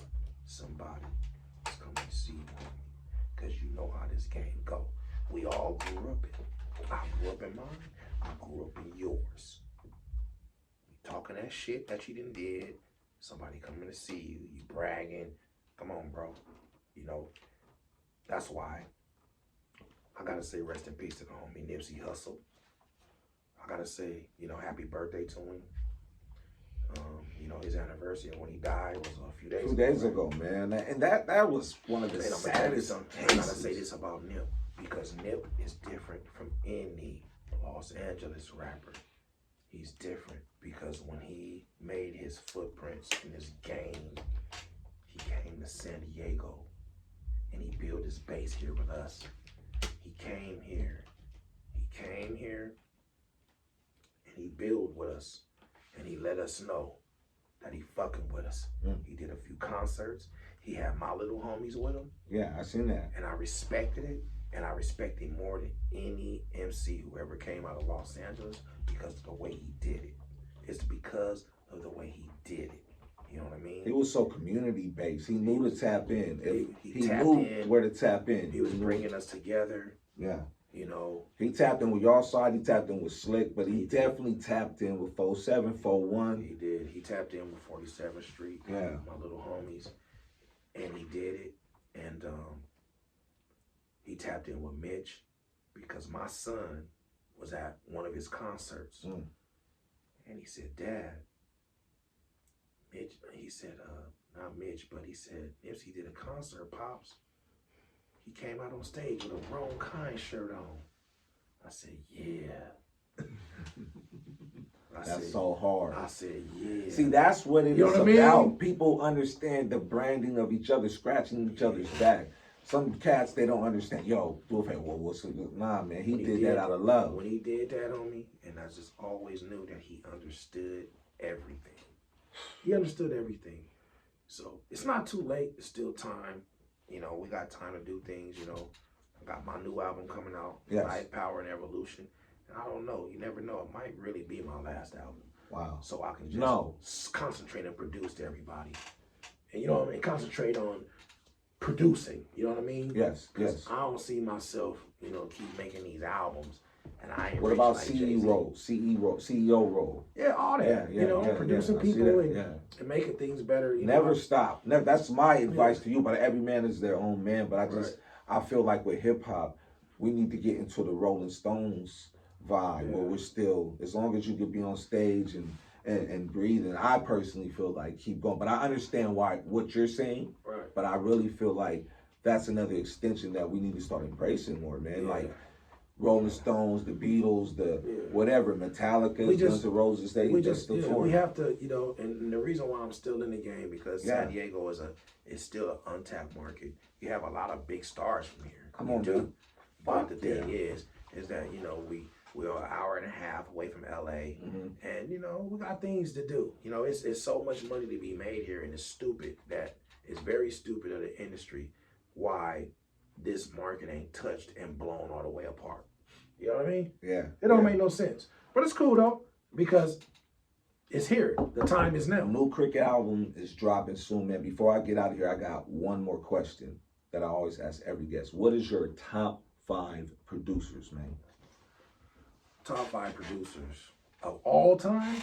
All TZ. It's all genres. Damn, this is top producers of all time. Mm-hmm. That make my ear go, yeah, my ear. You gotta say Quincy Jones. Got to. After Quincy, I'm going with Dr. Dre. Got to. Mm-hmm. Top 5. Jam and Lewis. Yeah, they are. Yeah. Yeah, they're personified with production. You have to mention Jam and Lewis because of the SOS band. People don't know how far they go back. I didn't know that they SOS band. You see what I'm saying? I know them from Janet Jackson records. Exactly. Yeah. That's what a lot of people know. A lot of people don't know that Jimmy Jam and Terry Lewis produced No One's Gonna Love You by the SOS band. High Hopes. I don't know if it was High Hopes, but maybe Even When You Sleep, or Sands of Time album. Come on. Jam and Lewis is that's the reason why Prince kicked him out of the time, because they took the Minnesota sound and started producing SOS. So yeah, they're definitely in there. So what's that for? That's 3. That's 3. Well, because you went Dre, Quincy Jones, Quincy, Jam and Lewis. We need 2 more. So after that, who can I say? Top 5 in a world producer? Boom. Damn. Power. So who can I go with next? Who can I go with? R&B producers or strictly hip hop? Whatever. Yes. Damn. Producers. You know what? You gotta go with L.A. Reid and Babyface. Ooh. Got to. Come on. They vicious. Come on. You got to. With that, I'm interested to see your last. What do you cook? You come with some unique ones. I think this might want to be one of the most unique lists. This is a very unique list. Because I'm finna tell you who I'm finna go with next. You ready? Yes, sir. Gamble and Huff. Ooh. Yo. Please, just tell me why. In 15 seconds, tell me why. Why? Gamble and Huff, man. Because they are the sounds of Philadelphia. Ooh, peace to the Akis, man. Yo. And I'm gonna throw 6 in there, Tom Bell. This nigga, he hit me with it. Google it. Yo, it's the Backpack Podcast Show. I'm your man, Joe Haas. I have my brother Cricet in the building. I'm so happy that he came and shared his history with us. Where can people contact you and reach you for production and just to check your whole catalog? You can check me at my IG, Cricet Lighter, Cricet Lighter. Facebook, I'm Andrew Mooring 3. Yes, sir. My real name, Andrew. And you can check me at Twitter, Cricet Beats at Twitter, Cricet, without the K, homie. Ooh. I respect where I grew up. I spell my name with no K, homie. Let's go, man. Backpack Podcast. We'll see you soon, yo. Peace.